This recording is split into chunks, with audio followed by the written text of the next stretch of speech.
আসসালামু আলাইকুম। আমরা ষষ্ঠ ব্যাংকিং ডিপ্লোমা জেআইবি পরীক্ষা প্রস্তুতির জন্য বেসিক অ্যাকাউন্টিং বিএ এই সাবজেক্টের journal ledger and trial balance মোটামুটি বেশ কয়েকটি ক্লাস দেখেছি এবং আমাদের মোটামুটি একটু ধারণা জন্মেছে যে কিভাবে আমাদের জাবেদা দিতে হয়। তো সেই ধারণার আলোকে আজকে টেক্সট বইয়ের অঙ্কগুলি আমরা সলভ করব। তো মোটামুটি একটা খুব ভালো ধরনের ক্লাস হবে। এটা আপনারা সহযোগিতা করবেন। কোনো কিছু আমি প্রশ্ন করলে সেটা উত্তর দিবেন, ভুল হলে হবে, সমস্যা নাই, আমাদের জানতে পারবো আর কি।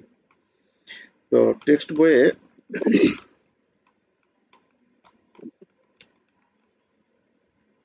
এখান থেকে জার্নাল গুলো আগে আমরা দেখবো, ঠিক আছে? মানে এতদিনের অভিজ্ঞতায় আমরা কি বুঝলাম বা কি শিখলাম সেটা আমরা দেখতে পাবো। সেটা নিয়াজ ভাইয়ের যে অঙ্ক, সেই নিয়াজ ভাইয়ের অঙ্কটা নিয়েই আমরা শুরু করি। আচ্ছা, একটু দেখুন। আচ্ছা, আপনাদের লিঙ্কে ঢুকতে তো সমস্যা হয়নি না? এক ভাই লিখছে যে লিঙ্কে ঢুকতে পারতেছে না এখন তো।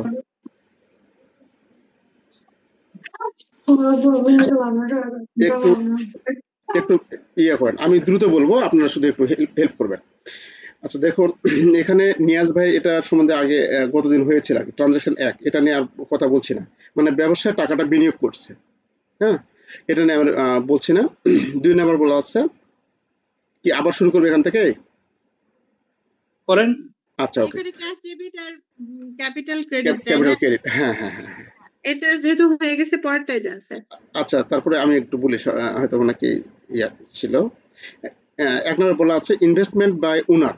Investment by owner mister Niaz decided to start a smartphone app development company which he names Niaz ভাই। তাহলে মিস্টার নিয়াজ কি করছে, সিদ্ধান্ত গ্রহণ করছে তার একটা স্মার্ট ডেভেলপমেন্ট কোম্পানি খুলবে এবং সেটার নাম হচ্ছে কি, নিয়াজ ভাই নামে একটি স্মার্ট ডেভেলপমেন্ট কোম্পানি খুলবে। সেখানে সে বিনিয়োগ করবে। সে কত টাকা বিনিয়োগ করছে বলছে, September 1, 2023 he invested 15,000 cash in the business. ওই বিজনেসে 15,000 টাকা বিনিয়োগ করছে। This transaction result equal increase in asset and owners equities. তাহলে এখানে 15,000 টাকা সে বিনিয়োগ করছে, বিনিয়োগ করলে তাহলে জাবেদা কি হবে, cash debit capital credit, cash debit capital credit. আর এর ফলে আমাদের কি হয়েছে সেটা এখানে একটু ব্যাখ্যা করে বলে দিয়েছে, ওরা প্রথম ট্রানজেকশনটা ব্যাখ্যা করে বলে দিয়েছে যে দিস ট্রানজেকশন রেজাল্ট, এই ট্রানজেকশনের ফলাফল কি হয়েছে, in an equal increase in asset, সমানভাবে বেড়েছে, অ্যাসেট বেড়েছে, ওনার ইকুইটিও বেড়েছে, তাই না? আমাদের হিসাব সমূহ কয়টি, 5টি। 5টির মধ্যে আমাদের সম্পদ বেড়েছে আর মালিকানা সত্ত্ব বেড়েছে। আচ্ছা, transaction 2, purchase of equipment, equipment ক্রয় করছে ফর ক্যাশ, নিয়াজ ভাই PLC purchase computer equipment for টাকা 7,000 ক্যাশ। ইকুইপমেন্ট ক্রয় করছে, ইকুইপমেন্ট শব্দ হচ্ছে যন্ত্রপাতি, যন্ত্রপাতি ক্রয় করছে। যন্ত্রপাতি ক্রয় করলে ওই যে যন্ত্রপাতি ক্রয় করবে তার নাম লিখতে হয়। তাহলে এখানে ইকুইপমেন্ট ক্রয় করছে কিসে, নগদে ক্রয় করছে। তাহলে নগদ টাকা চলে যাচ্ছে, ক্যাশ ক্রেডিট হবে, ডেবিট কি হবে, ইকুইপমেন্ট। ইকুইপমেন্ট আমাদের কারবারে আসতেছে, তাহলে ইকুইপমেন্ট ডেবিট, ক্যাশ ক্রেডিট, এটার জন্য যাবে না। 3 নম্বরে বলা হচ্ছে purchase of supplies on credit, Niaz ভাই পিএলসি পারচেস ফর টাকা 1600 headset and other accessories expected to last several months. The supplier allow soft, এখানে সফট বাই, এটা সফট বাইটি এটা কি লেখা আছে আর কি, pay this bill in October, অর্থাৎ এটা এরকম একটা মানে বোঝাচ্ছে যে যেটা অক্টোবরে আমরা সেপ্টেম্বরে ট্রানজাকশন করলাম, সেপ্টেম্বরে, সেটা অক্টোবরের মধ্যে আমাদের বিলটা পে করতে হবে। মূল কথা হচ্ছে এখানে আমাদের এই যে 16 টাকা যে ট্রানজাকশন, এই ট্রানজাকশনটা আমরা এখানে করছি। তাহলে এখানে এটা কি লিখবো আমরা, স্যার হচ্ছে অন ক্রেডিটে বাকিতে যেহেতু লেনদেন হয়েছে তাই জন্য হ্যাঁ account payable, accounts payable credit, payable হচ্ছে ক্রেডিট আর পারচেজ অফ সাপ্লাই হচ্ছে ডেবিট।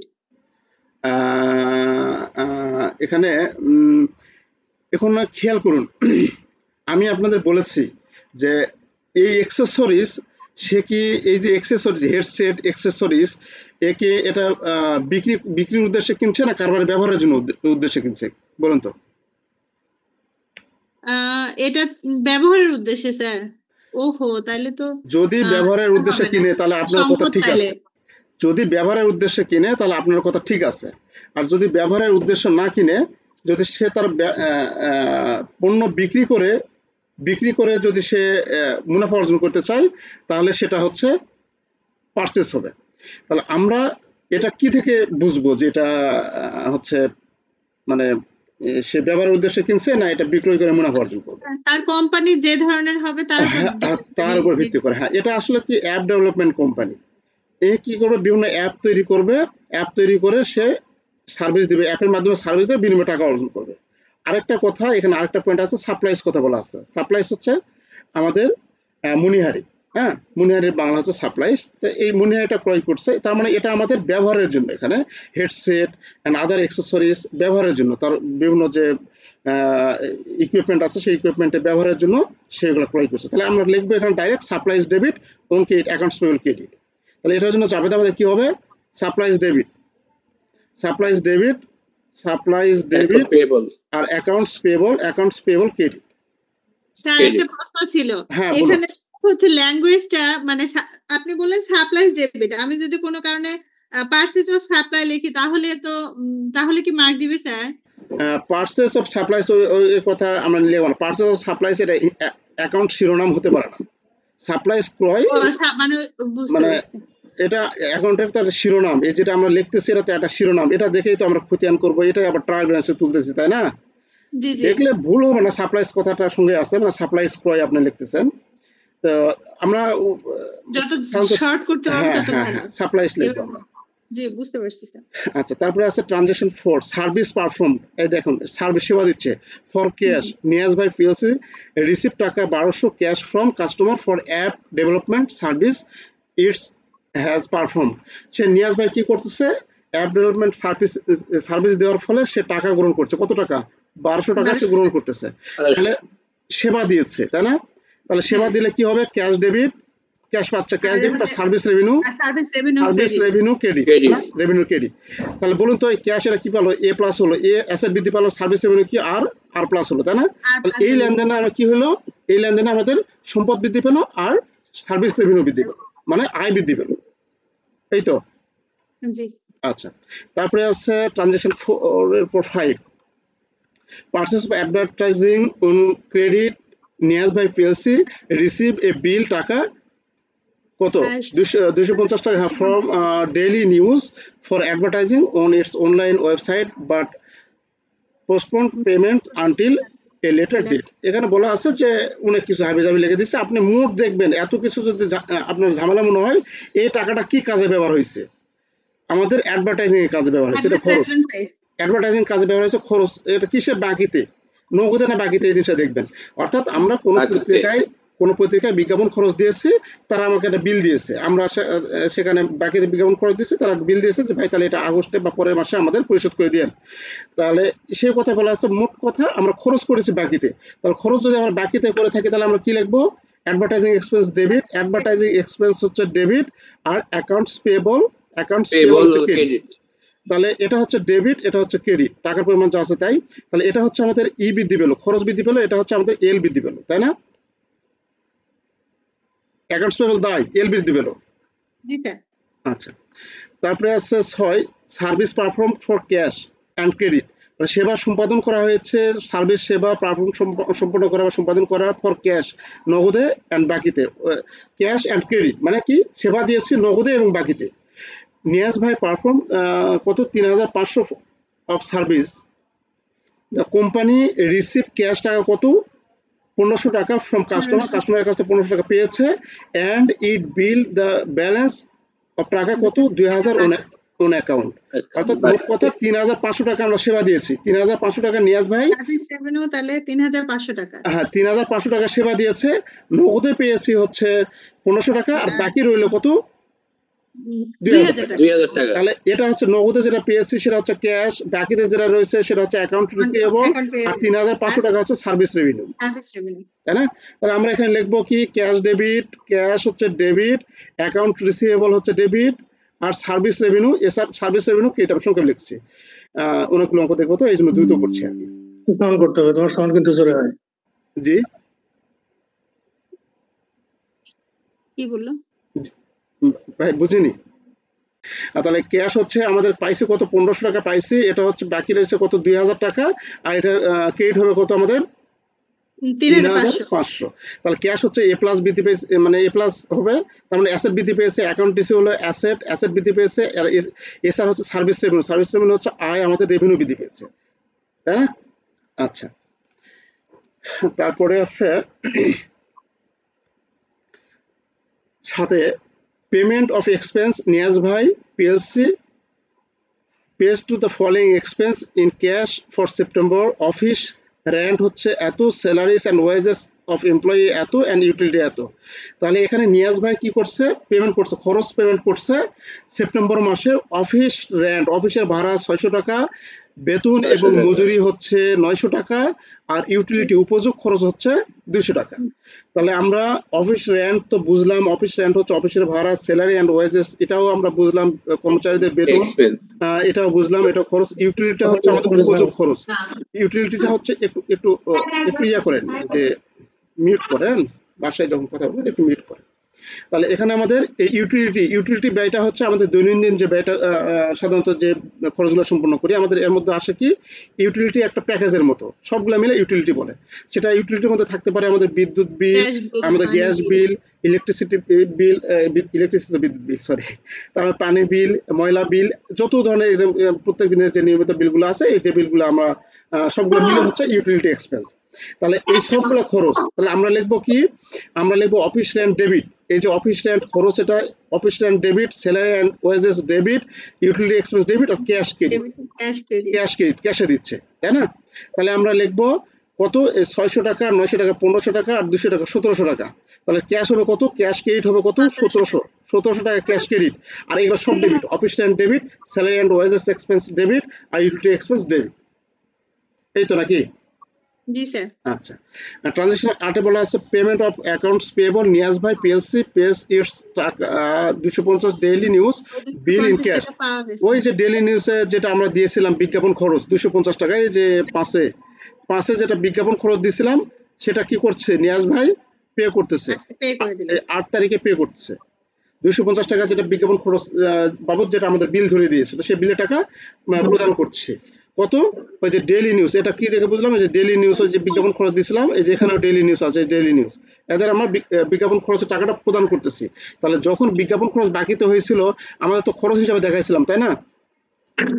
আমরা তো খরচ হিসাবে খরচ হবেই, কিন্তু সেটা বাকির ফলে কি লিখছিলাম, অ্যাকাউন্টস পেয়েবল। তাহলে এখন যদি অ্যাকাউন্টস পেয়েবলকে টাকাটা দেই, তাহলে কি অ্যাকাউন্টস পেয়েবল কমে যাবে না, পাওনাদার কমে যাবে না?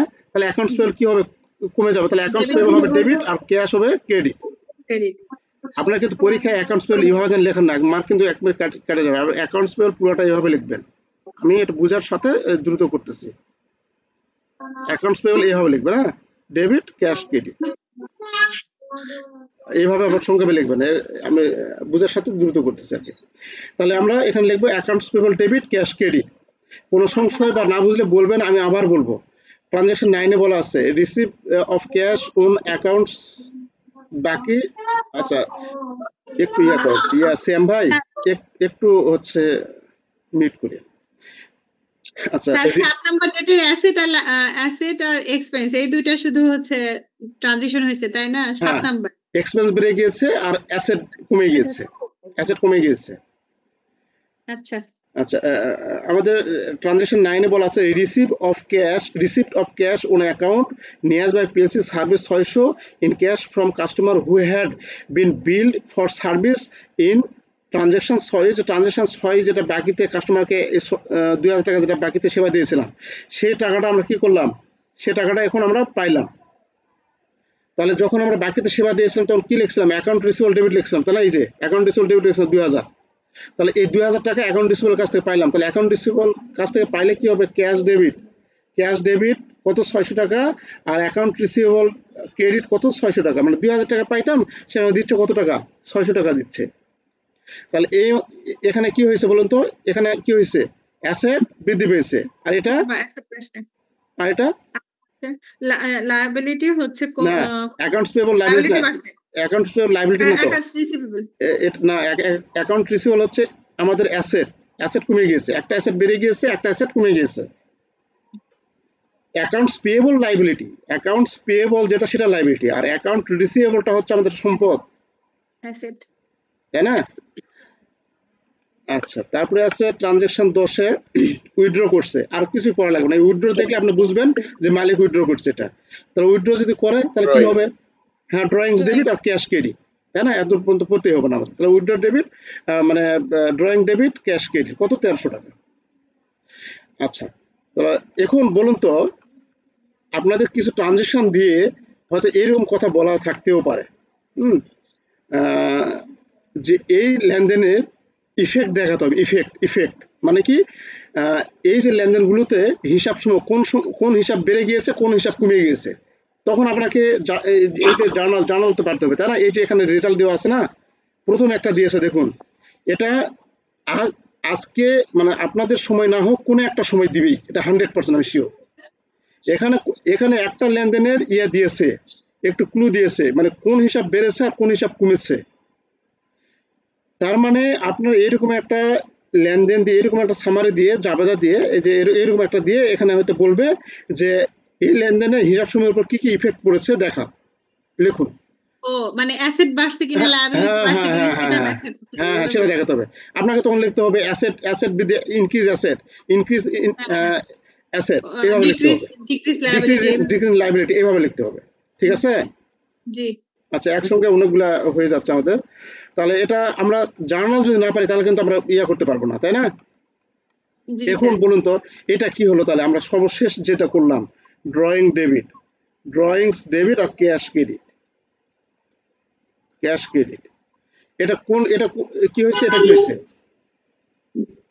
মানে আমি বলতে চাচ্ছি হিসাব সমূহ ক্যাপিটাল কমছে স্যার, ক্যাপিটাল কমছে আর ড্রয়িং তো মাইনাসে যাবে। হ্যাঁ, ড্রয়িংসটা কোন হিসাবের মধ্যে পড়বে? আমাদের হিসাব হচ্ছে 5টা অ্যাসেট। এটা ডি স্যার। হ্যাঁ, না, আমাদের মূল হিসাব হচ্ছে 5টা। একটা হচ্ছে এ, একটা হচ্ছে ই, একটা হচ্ছে এল, একটা হচ্ছে আর, একটা হচ্ছে ওই। চার্জার আছে ওই ওনার সিকিউরিটি কমছে স্যার, ওই হ্যাঁ, কমে গেছে, ওনার সিকিউরিটি মাইনাস হবে। আর এই ক্যাশের ফলে কি হবে এটা তো পারবেন, এটা এ মাইনাস হয়েছে, তাই না? মানে সম্পদ মাইনাস হয়েছে। সম্পদ মাইনাস। আজ হোক কাল হোক আমি বললাম, দেখেন যে কোন একটা বছর এটা দিবেই, হয়তো আপনাদের সময় দিতে পারে। আচ্ছা, মানে একটা ট্রানজাকশন দিয়ে, কারণ এই জিনিসটা হচ্ছে হিসাব বিজ্ঞানের ভিত্তি। এটা যদি আপনি বুঝতে পারেন, হিসাব বিজ্ঞান আপনার কাছে ক্লিয়ার, আর কিছু নেই তেমন। এটাই হচ্ছে ভিত্তি হিসাব বিজ্ঞানের, যে আপনার সম্পদ বাড়ছে না কমছে, অর্থাৎ হিসাব সময় বাড়ছে না কমছে, এটা যদি ধরতে পারেন এনাফ, আর লাগবে না। আচ্ছা, এটা দেখুন আপনাদের দেওয়া আছে, এটা হচ্ছে আপনাদের টেক্সট বই দেওয়া আছে 2013 সালের ডিসেম্বরে, এপ্রিল 1, এখানে বলা আছে এপ্রিল 1 তারিখে mister Muaz establish Muaz tourism agency. Muaz কি করছে? মুয়াজ ট্যুরিজম এজেন্সি নামে একটি ব্যবসা খুলছে বা প্রতিষ্ঠা করছে। The following transaction were completed during the month, নিম্নের লেনদেনগুলি সম্পূর্ণ হয়েছে এই চলতি মাসে। 1 নম্বর, এখানে তারিখ দেয় না, 1 2 3 4 5 6 7 8 সিরিয়াল দিয়েছে। হ্যাঁ, তাহলে এখন এখানে বলুন তো দেখি, ইনভেস্টেড টাকা 15,000 cash to start the agency. তাহলে কি হবে এটা? ক্যাশ আর ক্যাপিটাল। হ্যাঁ, থ্যাংক ইউ। এটা হবে cash debit capital credit. Okay, ঠিক আছে। তারপর হচ্ছে পেইড টাকা 600 cash for April office rent. Office rent হচ্ছে খরচ প্রদান করতে, অফিস রেন্ট এক্সপেন্স আর পেইড ক্যাশ ক্রেডিটে যাবে। হ্যাঁ, cash credit, office rent expense debit cash credit. Fine, thank you. Office rent debit cash credit. অনেক ভাই, আপনার কি ছিল আগে, কমার্সে ছিলেন? না ভাই, আমি পিওর সায়েন্স, এই আপনার কাছ থেকে শিখছি আমি, আপনারা বললাম না। খুব ভালো পারতেছেন তো, ওই জন্য বললাম। না, ইউটিউবে দেখি আপনার ক্লাসগুলি। আচ্ছা, থ্যাংক ইউ। তারপরে বলা আছে দেখুন, purchase office equipment. Office equipment হচ্ছে একটি সম্পদ ক্রয় করছে। অফিস ইকুইপমেন্ট হচ্ছে সম্পদ ক্রয় করছে ফর ক্যাশ, নগদে 3,000 টাকা। তাহলে এটা যাবে কি হবে? ক্যাশ চলে গিয়েছে, cash equipment debit, cash credit আর ইকুইপমেন্ট, তাই না? অফিস ইকুইপমেন্ট হচ্ছে অফিস ইকুইপমেন্ট ডেবিট, তাই না? ফাইন। তাহলে একটা সম্পদ বেড়ে গিয়েছে, একটা সম্পদ কমে গিয়েছে। হ্যাঁ আচ্ছা, ফাইন ফাইন, থ্যাংক ইউ, খুবই সুন্দর, খুবই ভালো, খুশি হলাম ভাই। আচ্ছা, তারপরে আছে ইনকার টাকা 700 অ্যাডভার্টাইজিং কস্ট অন অ্যাকাউন্ট। দেখুন ওই অঙ্কটাই ঠিক এই একই রকম ভাবে একটু ছোট করে দিয়েছে। তাহলে ইনকার মানে কি, না বাকিতে না, ইনকার মানে নির্বাহ করা, সম্পূর্ণ করা, সেটা নগদে হতে পারে, বাকিতে হতে পারে, কিন্তু পরে ওন অ্যাকাউন্টের ফলে আমরা বাকিতে বুঝবো। অন অ্যাকাউন্ট ইনকার দ্বারা বাকি বুঝবো না, বাকি বুঝবো কোনটা দ্বারা, ওন অ্যাকাউন্ট দ্বারা। তাহলে বাকিতে বিজ্ঞাপন খরচ হয়েছে, তাহলে বাকিতে বিজ্ঞাপন খরচ হলে কি হবে, ওই যে এর আগে দেখলাম অ্যাডভার্টাইজিং এক্সপেন্স হচ্ছে ডেবিট, এক্সপেন্স যেটা হয় তাহলে ডেবিট, আর অ্যাকাউন্টস পেবল ক্রেডিট। তাহলে এই লেনদেনে কি বাড়লো, কোন হিসাব বাড়লো, এক্সপেন্স বৃদ্ধি পেয়েছে, খরচ বৃদ্ধি পেয়েছে, আর এল বৃদ্ধি পেয়েছে, তাই না? আচ্ছা, তারপরে আছে ওই অঙ্কটাই দেখুন, ওটা একটু মডিফাই করে অনেক বড় করে লিখছে, আর এখানে ব্যাখ্যা সংক্ষিপ্ত করে লিখছে। এখন বলছে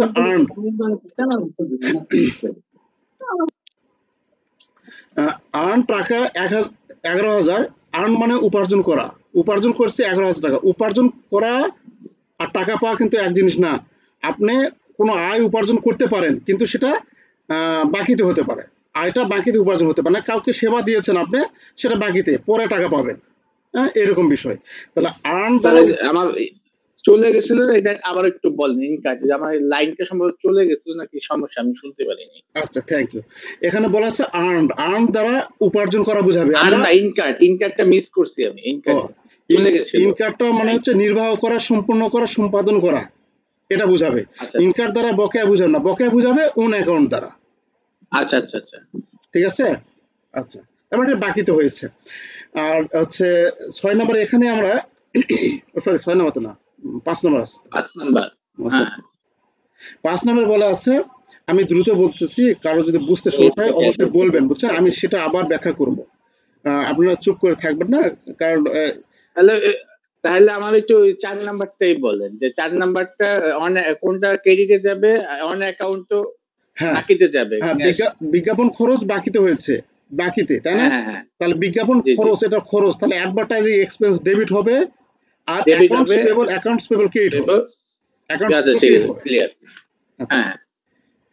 তারপরে আছে, তাহলে এখানে আমাদের খরচ বৃদ্ধি পাবে, আর এল প্লাস হবে, মানে কি লাইবিলিটি বৃদ্ধি পাবে। জি জি জি। আচ্ছা, তারপরে আছে পেইড কথা বলা আছে, তার মানে কি নগদ টাকা প্রদান করছি না, পেইড নগদ টাকা প্রদান করছি, তাহলে ক্যাশ ক্রেডিট হবে। কিসের জন্য ক্যাশ ক্রেডিট হবে, দেখুন, পেইড টাকা 800 ক্যাশ ফর অফিস সাপ্লাইজ করার জন্য। অফিস সাপ্লাইজ কোনগুলো, কাগজ, কলম, কালি, কার্বন, স্টেপলার ইত্যাদিকে অফিস, সবগুলো মিলে হচ্ছে সম্মিলিত একটা নাম হচ্ছে অফিস সাপ্লাইজ। অফিস সাপ্লাইজ হচ্ছে একটা সম্পদ, চলতি সম্পদ। তাহলে এই সম্পদ ক্রয় করে আমরা নগদ টাকা প্রদান করছি। এখানে অফিস ইকুইপমেন্ট ক্রয় করেছিলাম, এটা স্থায়ী সম্পদ। অফিস ইকুইপমেন্ট আমাদের বছরের পর বছর থাকবে, সেটার নাম হচ্ছে স্থায়ী সম্পদ। যে সম্পদ বছরের পর বছর থাকবে সে সম্পদ হচ্ছে স্থায়ী সম্পদ, আর যে সম্পদগুলো ছোট ছোট সম্পদ 1 বছরের মধ্যে শেষ হয়ে যাবে, সেই সম্পদগুলোকে বলে চলতি সম্পদ। তাহলে অফিস সাপ্লাইজ হচ্ছে আমাদের কাছে চলতি সম্পদ। এই চলতি সম্পদ ক্রয় করেছি 800 টাকাতে। তাহলে একই কথাই সম্পদ ক্রয় করেছে মোট কথা। তাহলে লিখবো অফিস সাপ্লাইজ ডেবিট আর ক্যাশ ক্রেডিট, তাই না? তাহলে এটা হচ্ছে এ প্লাস হবে, আর এটাও এ মাইনাস হবে। একটা অ্যাসেট বৃদ্ধি পাবে আর একটা অ্যাসেট কমে যাবে, তাই না?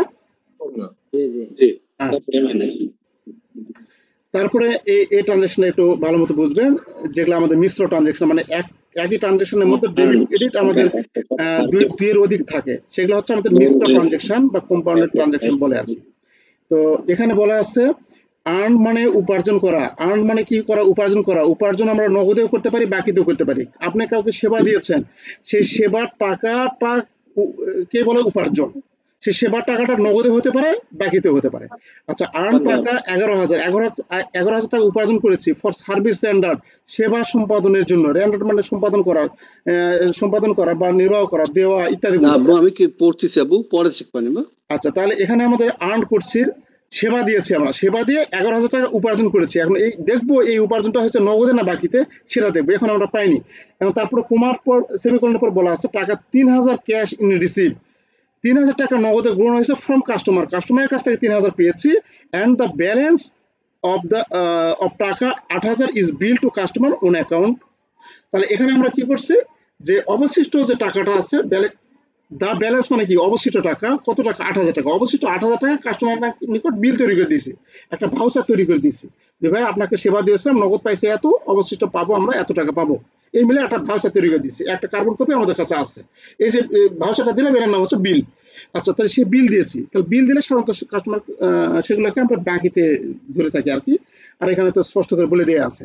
তাহলে মোট কথা সেবা দিয়েছিলাম 11,000 টাকা, সেখান থেকে 3,000 টাকা ক্যাশে পেয়েছি, আর এই 8,000 টাকা অ্যাকাউন্টস রিসিভেবল, মানে আমরা পাবো তার কাছ থেকে, তাই না?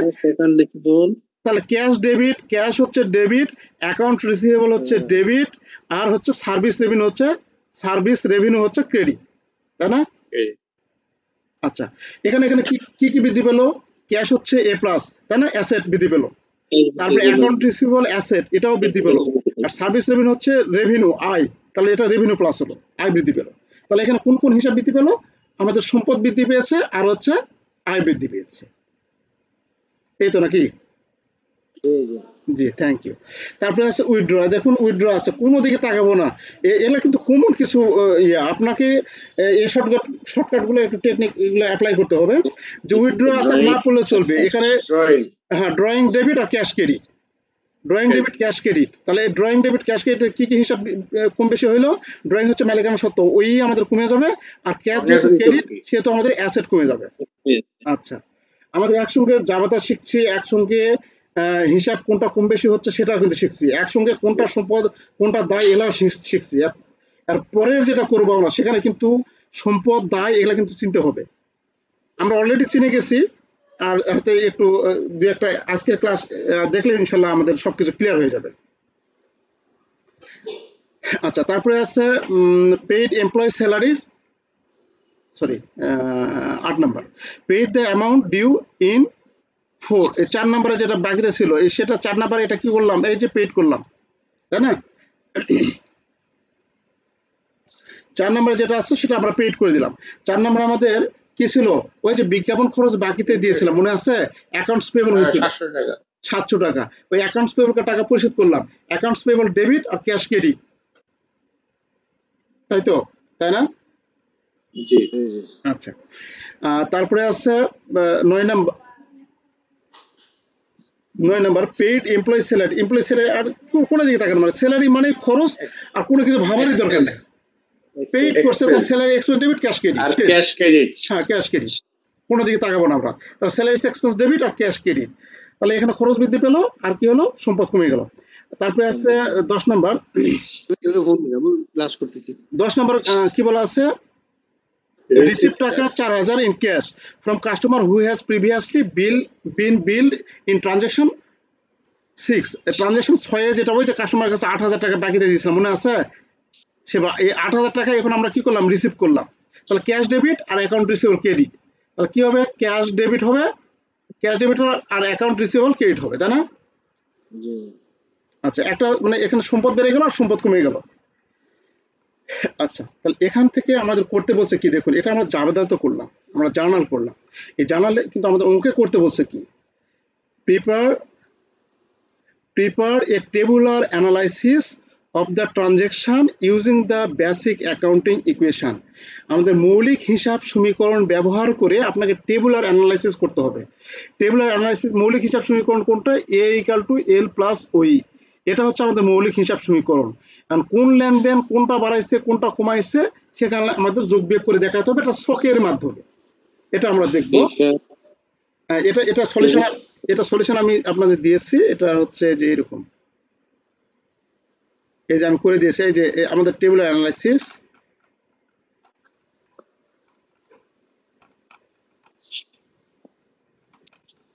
এই যে এখানে করে দিচ্ছি। দেখুন আমরা কি জানি, সম্পদ সমান, এই যে সম্পদ সমান অ্যাসেট সমান লাইবিলিটি যোগ গুণার ইকুইটি, তাই না?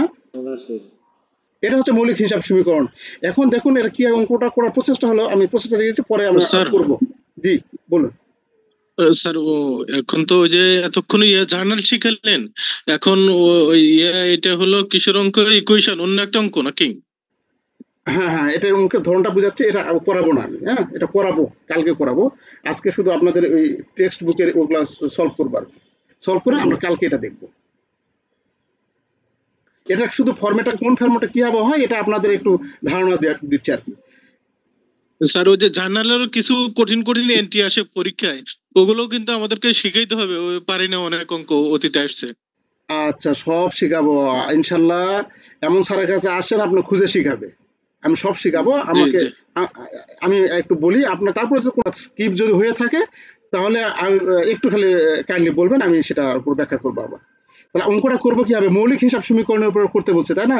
তার মৌলিক হিসাব সমীকরণটা হচ্ছে অ্যাসেট ইকুয়াল টু লায়াবিলিটিস যোগ ওনার ইকুইটি। এটা হচ্ছে আমাদের হিসাব সমীকরণ, এ ইকুয়াল টু এল প্লাস ওই। এই মৌলিক হিসাব সমীকরণের উপর একটা ট্রানজেকশন কি কি প্রভাব ফেলে, এখন অ্যাসেট দিয়ে কি কি থাকে আমাদের, কত ধরনের অ্যাসেট আছে, cash, merchandise, inventory, account receivable এখানে আছে, আর liability, note payable, accounts payable আর ক্যাপিটাল, ওনার সিকিউরিটি ক্যাপিটাল। তাহলে এইভাবে আমরা দেখবো যে একটা অঙ্কে কতগুলো অ্যাসেট আছে, প্রত্যেকের একটা ঘর খুলতে হবে, এটা ক্যাশের ঘর, মার্চেন্ডাইজ ইনভেন্টরির ঘর, অ্যাকাউন্টস রিসিভেবল ঘর খুলতে হবে। আর এদিকে লাইব্রেরি দিকে যতগুলো লাইব্রেরি সবগুলো আলাদা আলাদা ঘর খুলতে হবে, notes payable, accounts payable, capital, এবং ঘর খুলে এখন আমরা ওই যে প্রথম যে ট্রানজেকশন আমরা লিখি কি ক্যাশ ডেবিট আর ক্যাপিটাল ক্রেডিট করি না, মানে ক্যাশ বেড়ে গেল, এ বেড়ে গেল, আর কি হচ্ছে এটা ওনার সিকিউরিটি বেড়ে গেল, তাই না, ওই বেড়ে গেল। তাহলে এখানে আমাদের এই ক্যাশের ঘরে 1,00,000 টাকা যোগ করবো, আর এদিকে ক্যাপিটাল ঘরে 1,00,000 টাকা যোগ করবো। এই হবে, তখন আমরা দুই পাশে হিসাব সমীকরণ মিল থাকবে। এই যে সমান সমান থাকলে এই অ্যাসেট দিকেও 1 লক্ষ থাকলো, এদিকেও আমাদের কত থাকলো 1 লক্ষ থাকলো, এইভাবে হিসাব সমীকরণ মিল থাকবে। সেই কথাটা ওখানে আমাদের বলে দেওয়া আছে, এটা আমি কালকে বলতে আগামী ক্লাসে এটা বিস্তারিত আলোচনা করব।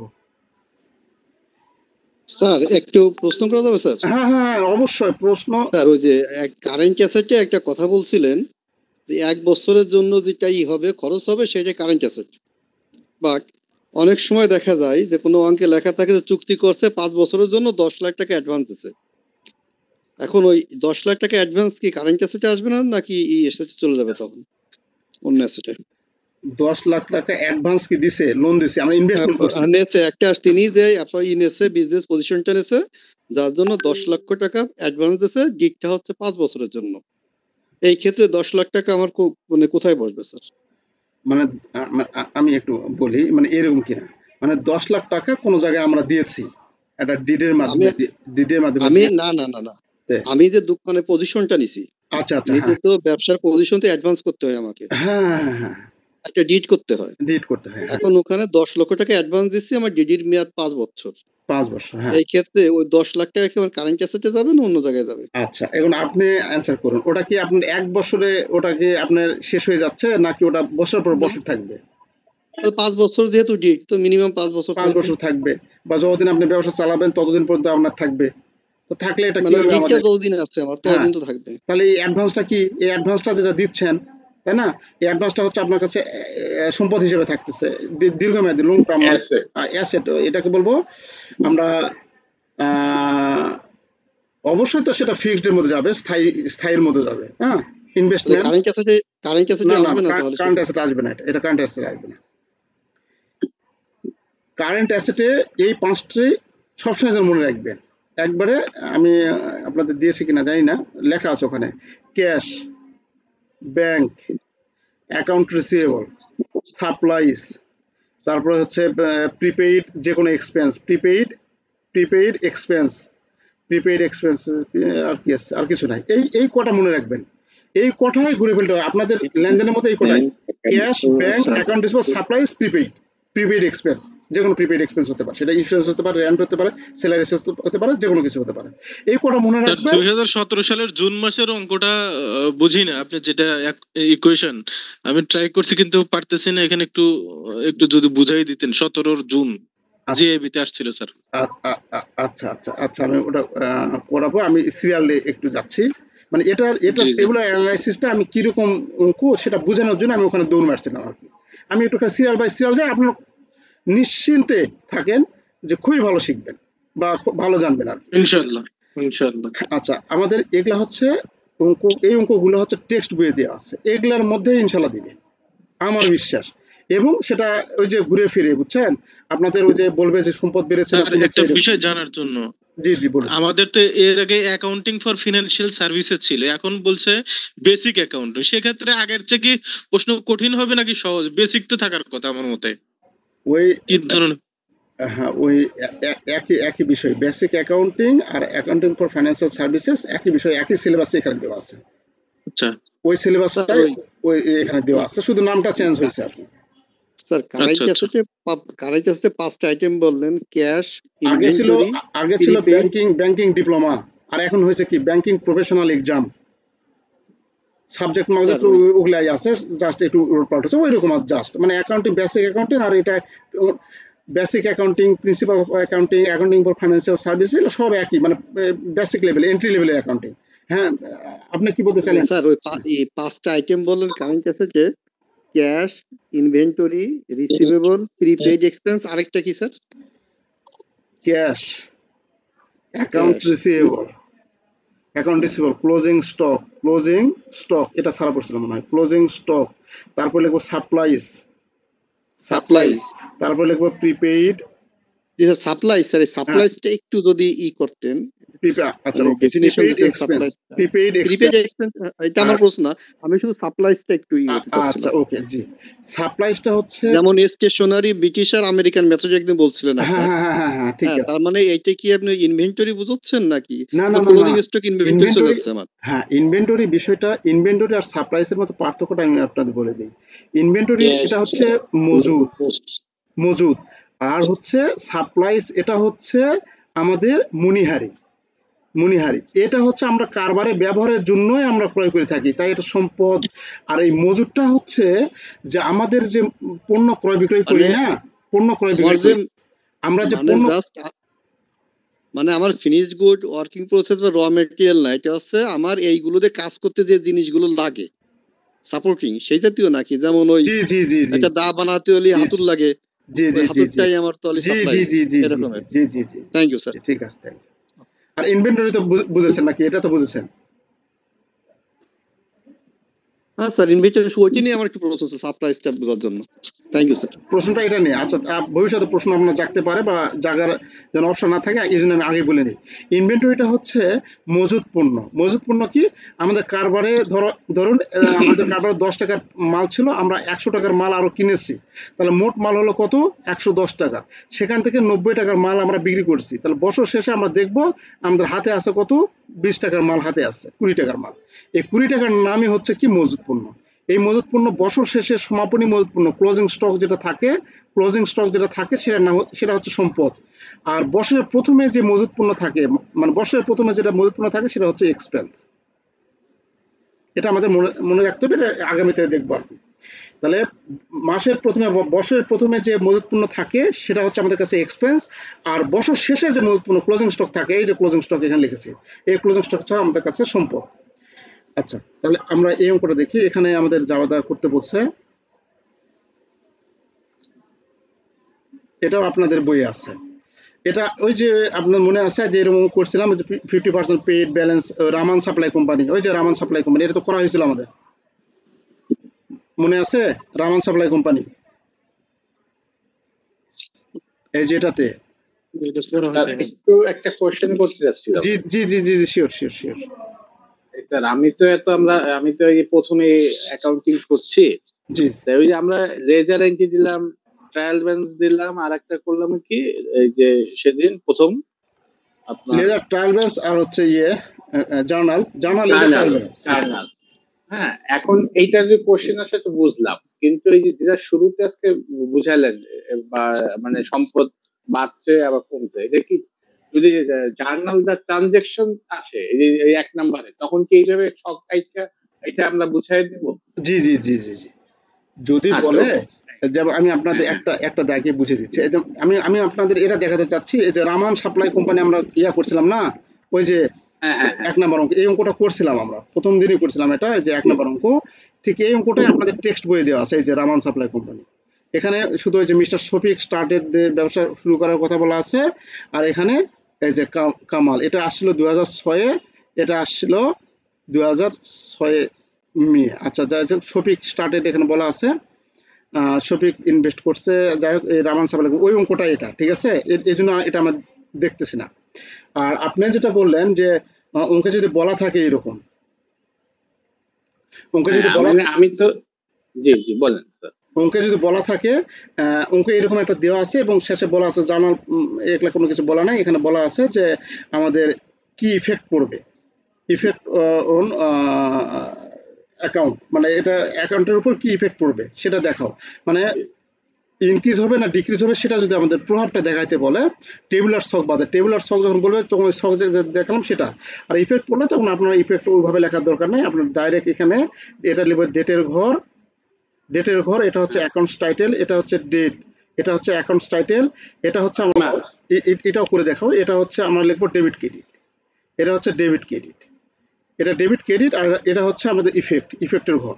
তাহলে এখানে আমরা 1 নাম্বার যদি লিখে কামাল ইনভেস্ট করছে, তাহলে আমরা কি লিখি ক্যাশ ডেবিট আর ক্যাপিটাল ক্রেডিট, তাই না, ক্যাপিটাল ক্রেডিট, এটা হচ্ছে ডেবিট, এটা হচ্ছে ডেবিট, এটা হচ্ছে ক্রেডিট, ডেবিট ক্রেডিট ঘরে লিখলাম। এখানে ইফেক্টের ঘরে লিখবো এখানে কি অ্যাসেট ইনক্রিজ বা increase in asset, increase in asset বা অ্যাসেট ইনক্রিজ, এখানে লিখবো সম্পদ বৃদ্ধি অ্যাসেট ইনক্রিজ, আর এটা হচ্ছে কি ওনার ইকুইটি, তাহলে ওনার ইকুইটি ইনক্রিজ, এরকম ভাবে শেষ 1 নাম্বার, তারপরে 2 নাম্বার ধরবে এরকম ভাবে, ঠিক আছে। তাহলে এরকম ভাবে চাইতে পারে, কারণ একই সঙ্গে আপনার জাবেদা হয়ে যাচ্ছে, একই সঙ্গে আপনার সম্পদ মানে হিসাবগুলো কোনটা বাড়তেছে কোনটা কমতেছে এটা আপনি রপ্ত করতে পারতেছেন, কোনটা সম্পদ কোনটা দায় কোনটা একই সঙ্গে সব হয়ে যাচ্ছে। এই পদ্ধতিতে করলে আপনার যদি বলে তখন করবো, আর যদি বলে জার্নাল তাহলে তো কোনো উপায় নেই, জার্নাল চাইলে আমাদের এরকম ভাবে জার্নাল ঘর দেখাইতে হবে, নাম দাম লিখতে হবে, journal date particular reference debit credit, এভাবে আমাদের লিখতে হবে। বুঝতে আর সব সালের সমাধানগুলো এক এক করে করাবেন কিন্তু স্যার, জি জি জি জি দরকার আছে। যে করাবো সালের বলতে টেক্সট বইয়ে যেটা থাকবে সেটা সবগুলোই করাবো ইনশাআল্লাহ। আচ্ছা, তাহলে রামান সাপ্লাই কোম্পানি এটা আমার লাগতেছে না, কারণ এটা আপনাদের টেক্সট বইয়ে দেওয়া আছে, এটা সরি এটা আমার করে দেওয়া আছে, এটা দেখে নেবেন সেখানে, এবং এটা বাসায় ট্রাই করবেন, যদি কোনোটা মিল বা অমিল বা কোনো কিছু সংশয় জাগে তখন প্রশ্ন করবেন, কারণ অ্যাকাউন্টিং একটা অঙ্ক করতে কিন্তু অনেক সময় লাগে, হ্যাঁ। তো এটা একটু চেষ্টা করবেন, এটা যেহেতু করে দেওয়া আছে আমরা দেখেছি এটা। আর 2 নম্বরে এটা এখানে চলে যায়, 2 নম্বর এটাও করেছি আমরা, এই 2 নম্বর যেটা আছে এই 2 নম্বর এটাও করেছি আমরা, এটা ওই যে মনে আছে ওই যে সোল্ড 100 কুপন বুক 250 টাকা করে ইজ বুক, মনে আছে, হ্যাঁ এটাও আপনাদের টেক্সট বই দিয়ে আছে, তার মানে এটা সলভ করা আছে আমাদের, এটা আমি আর আলোচনা করছি না, ঠিক আছে। আপনারা বাসায় একটু দেখবেন, এটা যেহেতু আলোচনা করেছি ওই জন্য জি ওই যে আপনার প্রশ্নে যে সাল দেওয়া আছে ওইখানে স্লাইটলি মডিফাইড দেওয়া আছে, ওইটা স্যার 2020 সালের জুন মাসের 2টা এন্ট্রি কাইন্ডলি বলবেন কিনা স্যার, আমি দেখছিলাম পারতেছি না। 2টা এন্ট্রি জুন 2020, জুন 2020, জি ওই যে 25 নাম্বার আর 30 নাম্বার, 25 তারিখ আর 30 তারিখে 2টা এন্ট্রি। কোনটা আপনাদের বইয়ে যেটা জুন 2020? জুন 2020, জি স্যার। কোনটা সেটা জুন 2020 এর, মানে আমি যে শীট দিই সেই শীটে না, ওই যে আমাদের আগের কোশ্চেন আমার কাছে আছে তো সেটা দেখতেছি। জুন 2020 আপনার কাছে তো প্রিভিয়াস গুলো আছে, দেখেন 2020 আছে কিনা জুনের। জুন 19 স্যার বাংলাদেশ ব্যাংক তো শুধু পেছায়, মানে সব এন্ট্রি সহজ দেয়, একটা কি 2টা এন্ট্রি ঘুরাই দেয় আর পারা যায় না, তখনই অঙ্ক মেলে না। না পারবেন ইনশাআল্লাহ, সবকিছু ভালো মতো হবে না। আচ্ছা এখানে নাই, আপনি বলেন জিআইবিপি 21 আছে, 21 আছে স্যার 2টা, একটা ওরা দিছে এন্ট্রি দিছে return to suppliers goods costing টাকা 15,000, হ্যাঁ, আর একটা লেখছে হলো গুডস রিটার্ন ফ্রম কাস্টমার্স। এটা কি বিষয়টা কি আমি ভালোভাবে বুঝিনি।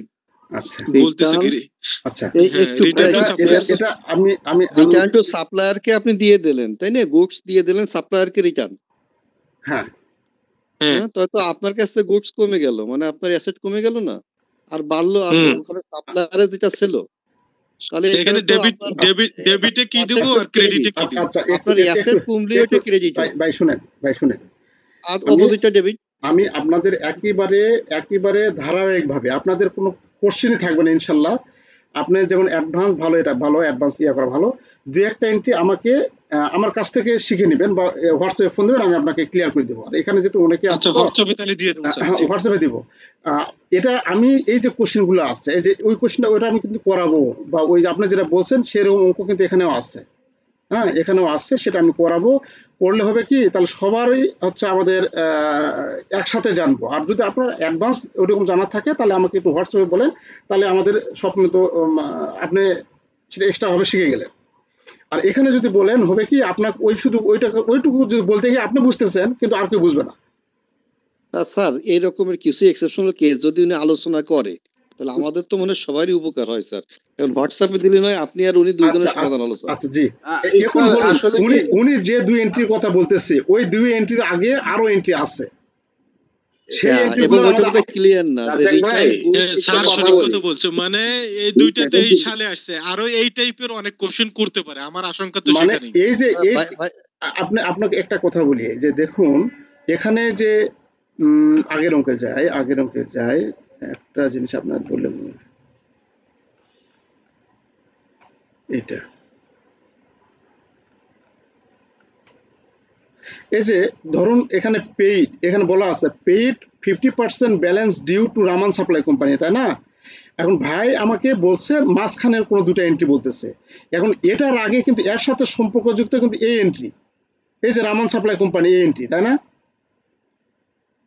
জি তাহলে এই এন্ট্রি তো ওই ভাই জানে, আপনারা তো জানেন না। Right right. আমি যদি ভাইকে রাজেক ভাই আমি একটু এটা কথা সলিউশনটা দেই তাহলে ভাই ঠিক বুঝতে সিরিয়াল না পারতেছে এটা। শিখলে সমস্যা স্যার। এখন রাজেক আপনার ভাই জি জি জি ভাই ধারাবাহিকতা হয়তো ওনারা এক্সপার্ট, হ্যাঁ, কিন্তু আমার যেটা মানে আপনি হ্যাঁ যে কিন্তু ধারাবাহিকতা হ্যাঁ ই হ্যাঁ করলে ভালো হবে। ধারাবাহিকতা রক্ষা না হলে স্যার আমাদের মতো স্টুডেন্টদের জন্য না সমস্যা। পারবেন না স্যাররা অনেক ভালো পারে এটা অবশ্যই প্রশংসার, কিন্তু মানে সবাই আমার মতো তো দুর্বল স্টুডেন্টও আছে স্যার। আপনি না, ধারাবাহিকভাবে পড়ালে সবাই ভালো আপনাদেরও পারবেন উপকার ইনশাল্লাহ। হবে, আমাদেরও উপকার হবে। তাহলে ইয়া ভাই আলমগীর ভাই আপনি এক কাজ করেন ওই যে হোয়াটসঅ্যাপে দিয়েন বা ছবি উঠাই দেন, আমি আপনাকে লিখে ওটা ইয়া দিব নি ভাই। তো এই আমিনুল ভাই এই আপনার মোবাইল নাম্বারটা একটু গ্রুপে দিয়ে দেন, আমি আপনার সাথে মোবাইলে ডিসকাস করব। হ্যাঁ, হ্যালো। আচ্ছা তাহলে আর এই রিলেটেড মানে যেটা যখন যে অঙ্কটা করাবো সেই রিলেটেড যদি কোনো প্রশ্ন থাকে তখন সঙ্গে সঙ্গে করবেন। আর অ্যাডভান্স দেখা ভালো, আমার কাছে আমি এক্সট্রা আপনাদের সার্ভিস দেবো, সমস্যা নেই। আচ্ছা এটা তাহলে আমাদের আছে, এটা আমরা দেখলাম না। তারপরে আছে এটাও তো বললাম যে এটা আমাদের সলিউশন করা আছে, আমি যে নোটটা দিয়েছি এই নোটটা এখানে আমাদের ওটা সলিউশন করা আছে। ওইটা হচ্ছে কোনটা দেখে দিই,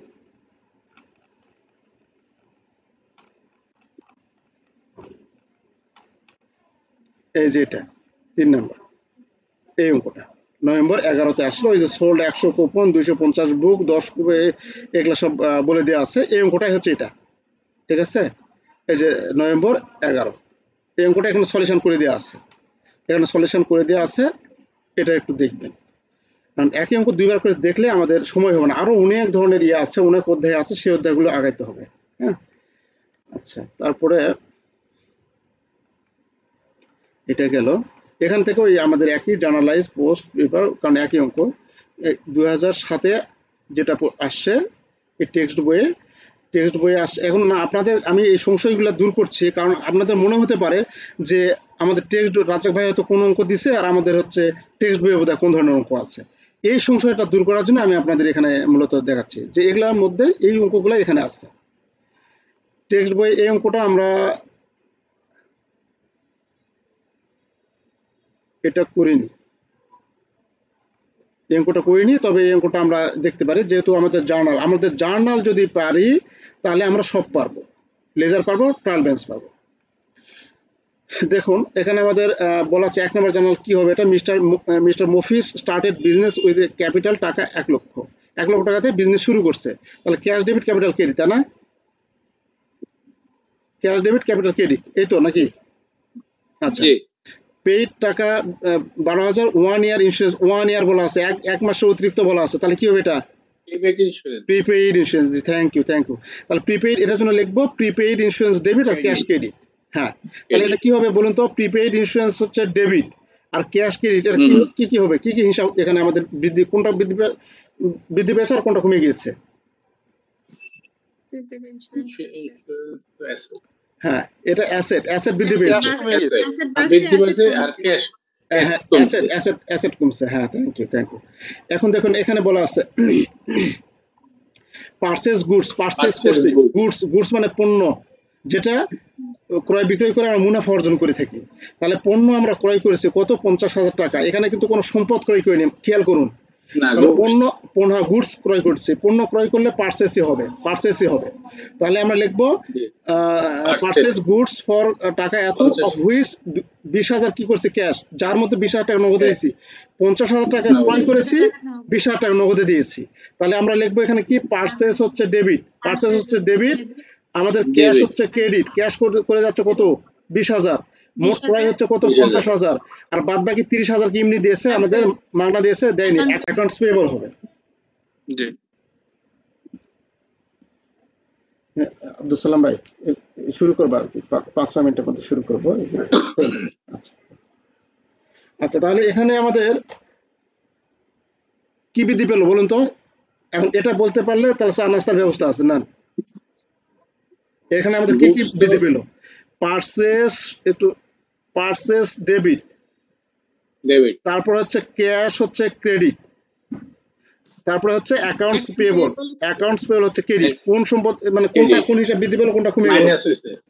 এখন বলুন তো, এক এক করে বলতে পারেন নাকি না একটু?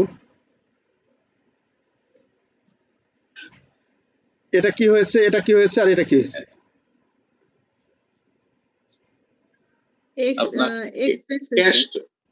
ক্যাশ তো কমে গেছে আপনার। হ্যাঁ ক্যাশ কমে গেছে, অ্যাসেট মাইনাস, হ্যাঁ। আবার হচ্ছে এখানেও অ্যাসেট ক্রেডিট না, অ্যাকাউন্টস পেয়েবল কি অ্যাসেট? অ্যাকাউন্টস পেয়েবল তো অ্যাসেট না, অ্যাকাউন্টস পেয়েবল দায়, এল লাইবিলিটি সরি তাহলে এটা কি হবে? এল লাইবিলিটি এল প্লাস না, লায়াবিলিটি এল হ্যাঁ, মানে লায়াবিলিটি বাড়ছে, হ্যাঁ বাড়ছে, লায়াবিলিটি বাড়ছে, রাইট। এটা কি? আর পারচেজ হচ্ছে এক্সপেন্স মনে হচ্ছে। পারচেজ হচ্ছে এক্সপেন্স, হ্যাঁ। সেলস হচ্ছে রেভিনিউ, আই, পারচেজ হচ্ছে এক্সপেন্স, তাহলে এটা হচ্ছে ই কি হবে? হচ্ছে এক্সপেন্স প্লাস। তাহলে এই লেনদেনে আমাদের কি হলো? খরচ বৃদ্ধি পেলো, সম্পদ কমে গেল, আর দায় বাড়লো। 3 ধরনের হিসাব এখানে আছে। আচ্ছা তাহলে এটা গেল। তারপরে আসছে 4 নম্বর, গুডস সোল্ড ফর টাকা 1,20,000 অফ হুইচ 70,000 ক্যাশ, মানে ঠিক এই পার্সেসের উল্টাটা, যে আমাদের পণ্য বিক্রি করছে 1,20,000 টাকায়, যেটা 70,000 টাকা কিসে? নগদে। তাহলে নগদে যদি হয়ে থাকে তাহলে আমরা কি হয়েছে বিক্রি করলে, এখানে যেমন ক্রয় করে নগদ টাকা চলে গিয়েছে, তাহলে বিক্রি করলে কি হবে? নগদ টাকা আসবে। তাহলে কি লিখবো? ক্যাশ হচ্ছে ডেবিট, তারপরে 1,20,000 টাকার মধ্যে 70,000 টাকা নগদে হয়েছে, বাদ বাকিটা কি আমরা এমনি দিয়েছি? এমনি না, সেটা কি হচ্ছে? বাকিতে মনে করতে হবে। তাহলে কি লিখবো? Account receivable. বাকিতে দিছি মানে কি? টাকা পাবো, টাকা পালে সেটা হচ্ছে অ্যাকাউন্ট রিসিভেবল। আচ্ছা, অ্যাকাউন্ট রিসিভেবল হচ্ছে ডেবিট। আর কি লিখবো? সেলস ক্রেডিট, সেলস হচ্ছে ক্রেডিট। 1,20,000 সেলস হচ্ছে 1,20,000, এটা হচ্ছে আমাদের নগদে হয়েছে কত? 70,000 টাকা, আর এটা হচ্ছে আমাদের 50,000 টাকা। ক্যাশ হচ্ছে আমাদের বেড়ে গেছে, এটা কি লিখবো? অ্যাসেটস, তাই না? এটা হচ্ছে এ প্লাস হয়েছে, অ্যাকাউন্ট রিসিভেবল এ প্লাস হয়েছে, সেলস হচ্ছে আর প্লাস হয়েছে, মানে কি আয় বেড়ে গেছে। এই তো নাকি যাবে দা? আচ্ছা, তারপরে আছে পেইড রেন্ট টাকা 10,000, রেন্ট পেইড করে, রেন্টটা কি? ভাড়াটা কি? খরচ। তাহলে rent expense debit, cash credit, তাই না? আচ্ছা, তারপরে আছে রিসিভ কমিশন রিসিভ করছি মানে কি? কমিশন টাকা পেয়েছি আমরা, তাহলে পাইলে ক্যাশ ডেবিট আর কমিশন ক্রেডিট, ক্যাশ ডেবিট আর কমিশন রেভিনিউ ক্রেডিট বা কমিশন রেভিনিউ ক্রেডিট, বা শুধু কমিশন লিখলেও সেটা রেভিনিউ মনে করবো আমরা। তাহলে receive cash debit, commission revenue credit. তারপরে আছে পেইড স্যালারি প্রদান করছি, তাহলে কি হবে? স্যালারি প্রদান করলে salary expense debit, cash credit. Withdraw আছে, ড্রয়িং ডেবিট, ক্যাশ ক্রেডিট। তারপর আছে টুক লোন, এই যে এটা মিশে দিই। তারপরে আছে টুক লোন ফ্রম এ ব্যাংক, একটা ব্যাংক থেকে আমরা লোন নিয়েছি কত? 50,000 টাকা, উইথ অ্যান ইন্টারেস্ট রেট 10%, 10% সুদে আমরা 50,000 টাকা ঋণ নিয়েছি। এটা আমরা কি দিব? এটা হোয়াটসঅ্যাপে লিখে দিয়েছিলাম। ব্যাংক লোনটা আপনার ক্রেডিটে যাবে। হ্যাঁ, ব্যাংক লোন দেয়, আর ব্যাংক লোন নিলে আমরা ক্যাশ টাকা নিয়েছি, তাহলে cash debit, cash cash debit debit আর হবে, bank loan credit, bank loan জি ক্রেডিট। ক্রেডিট যাবে। তাহলে এটা হচ্ছে অ্যাসেট আমরা বৃদ্ধি পেয়েছে, আর এটা হচ্ছে এল বৃদ্ধি পেয়েছে, দায় বৃদ্ধি পেয়েছে, তাই না? জি আচ্ছা, তারপরে আছে গুডস সোল্ড অন ক্রেডিট, বাকিতে পণ্য বিক্রি করছি। বাকিতে পণ্য বিক্রি করলে যার কাছে বিক্রি করছি তার কাছে টাকা পাবো, হিসাবে ভাষায় যার কাছে টাকা পাবো তাকে বলে অ্যাকাউন্ট রিসিভেবল। তাহলে এখানে অ্যাকাউন্ট রিসিভেবল বৃদ্ধি পেল, আর সেলস করছি, সেলস করলে সেলসটা হচ্ছে রেভিনিউ ক্রেডিট সবসময়ের জন্য। তাহলে এখানে সেলসটা হচ্ছে credit, purchase always debit. Account receivable, তাহলে এখানে লিখবো অ্যাকাউন্ট রিসিভেবল হচ্ছে ডেবিট আর সেলস হচ্ছে ক্রেডিট। এটা হচ্ছে সম্পদ এ প্লাস, এটা হচ্ছে রেভিনিউ আর প্লাস। আচ্ছা, এই হচ্ছে আমাদের জার্নাল। এই জার্নাল যদি আমরা পারি ইনশাল্লাহ খুব ভালো মতো এটা আমরা করতে পারবো, লেজারও করতে পারবো, ট্রায়াল ব্যালেন্সও করতে পারবো। আর যেভাবে আপনারা শিখতেছেন বা যে স্পিড বা যে আপনাদের মাঝে যে ইয়েটা দেখছি, একটা অ্যাকাউন্টিং শেখার যে একটা আসলে খুব চমৎকার, খুবই ভালো। এখানে যেভাবে আপনারা শিখতেছেন আর ওই যে 50,000-এর যে 10% ইয়া সহ দিতে হবে, ওইটা কি ওই 50,000-এর সাথে ওইটা 10% যোগ করে পিয়াবলি লিখতে হবে না? না না না না, 10% কাজই নাই। 10% হচ্ছে, এটা হচ্ছে সুদ দিব আমরা, সুদের হার বোঝাচ্ছে, তাই না? সুদ কখন আচ্ছা দেই? আচ্ছা একটা পিরিয়ড শেষে দেই। তাহলে 10% কোনো কাজই করবো না, আমরা দিচ্ছি জেনারেল জার্নাল, সাধারণ জাবেদা, শুধু এইটুকুর কাজ করব, সুদের কাজ, সমন্বয়ের কাজ, অ্যাডজাস্টিং এন্ট্রি। ও যতক্ষণ পর্যন্ত বলেনি সুদ প্রদান করা হয়েছে ততক্ষণ পর্যন্ত আমরা গায়ে পড়ে দিব না, বুঝতে পেরেছেন? যদি বলা থাকে যে ইন্টারেস্ট পেড করা হয়েছে, 1,000 টাকা, সেক্ষেত্রে আমি তো ভাবছি যে ইয়া রেট সহ দিতে হবে নাকি। না না না না না, দেবো না, আমরা দেবো না এটা। যেহেতু এটা 1 মাসের করতেছে, অতএব ওই 10% এখানে আসবে না, এই হলো মূল কথা। হ্যাঁ, মূল কথা। আর যদি আমাদের বলা থাকে যে 10% ইন্টারেস্ট পেইড, হয়তো 10 দিনে বা 5 দিনে হিসাব করে যেটা হবে তখন আমরা দিব, যদি এখানে বলা রাইট থাকে। রাইট, এর আগে দিব না, এটা জেনারেল সাধারণ জাবেদা, যে লেনদেনগুলো হচ্ছে সেগুলাই দিব। Thank you sir. আচ্ছা, তারপরে দেখুন এখানে এটা হচ্ছে অ্যাকাউন্টিং এর ক্লাস, এটা 1 ঘন্টায় হয় না, কিন্তু উপায় তো নেই।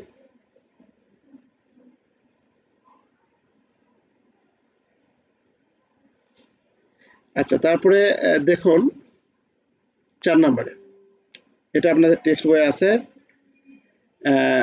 জামান ইনভেস্টের টাকা 20,000 ক্যাশ, 20,000 টাকা জামান ইনভেস্ট করছে নগদে, ক্যাশ ডেবিট ক্যাপিটাল ক্রেডিট। তারপর তাই না, ক্যাশ ডেবিট ক্যাপিটাল, হ্যাঁ, মালিক ইনভেস্ট করে ব্যবসা শুরু করলে সেটা ক্যাশ ডেবিট ক্যাপিটাল ক্রেডিট। তারপর আছে দ্য কোম্পানি পেইড টাকা 1,000 cash for store rent expense debit cash credit, তাই না? এটার জন্য আমি লিখছি না। তারপর পারচেস ওয়াশার অ্যান্ড ড্রায়ার, এটা কিন্তু হচ্ছে এই কোম্পানির কাজটা কি, কোম্পানি কি করে, মিস্টার জামান স্টার্টেড বিজনেস, কোনো কিছু বলা নেই তো, কিছু করে না। না করে তো অবশ্যই। আচ্ছা, এখানে মনে হয় লিখতে সারা বছর এরকম অঙ্ক একটা আছে, আমার ওখানে তোলা আছে, আপনি সেই অঙ্কটা দেখবেন। এখানে ফুল ফর্মটা উঠায়নি, হালকা মডিফাইড করে দিছে, তো এখানে ফুল ফর্মটা উঠায়নি। জামানের অঙ্ক আছে আমার এখানে, লন্ড্রি ইকুইপমেন্ট আছে, তার মানে কি লন্ড্রির দোকান। কন্ট্রোল এফ চাপে আমি এখানে একটু সার্চ মারি দেখি তো কি অবস্থা দাঁড়ায়। জামান না, অবশ্যই তো আছে, ZAMAN, জামান।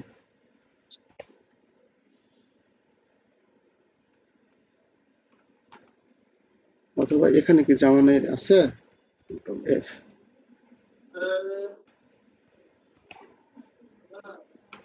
জামানে পাচ্ছি না, তবে এটা লন্ড্রির দোকান হবে আর কি। হ্যাঁ, এই যে নিচের দিকে লেখা আছে স্যার, দেখেন লন্ড্রি ইকুইপমেন্ট লেখা আছে না, হ্যাঁ লেখা, হ্যাঁ, কিন্তু এখানে না, আসলে কিসের সেটা জানি না, ব্যবসাটা কি শুরু করতেছে এখানেই বলা থাকবে, প্রথম লাইনে বলা থাকবে নিশ্চয়ই লেখা ছিল। হ্যাঁ হ্যাঁ, মানে এটা তো আছে তো 100%, আমি এরকম করাইছি, আমরা লন্ড্রি দিয়ে কাজ চালাই না, 100% আছে, 100% আছে জামান। এটা হয়তো জামান বা অন্য কিছু নামে আছে।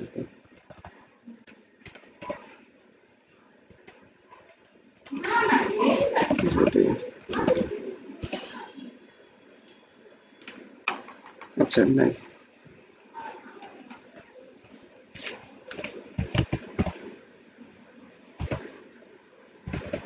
সার্চ কাজ করতেছে না, ও আসলে তারপরে আসতেছে।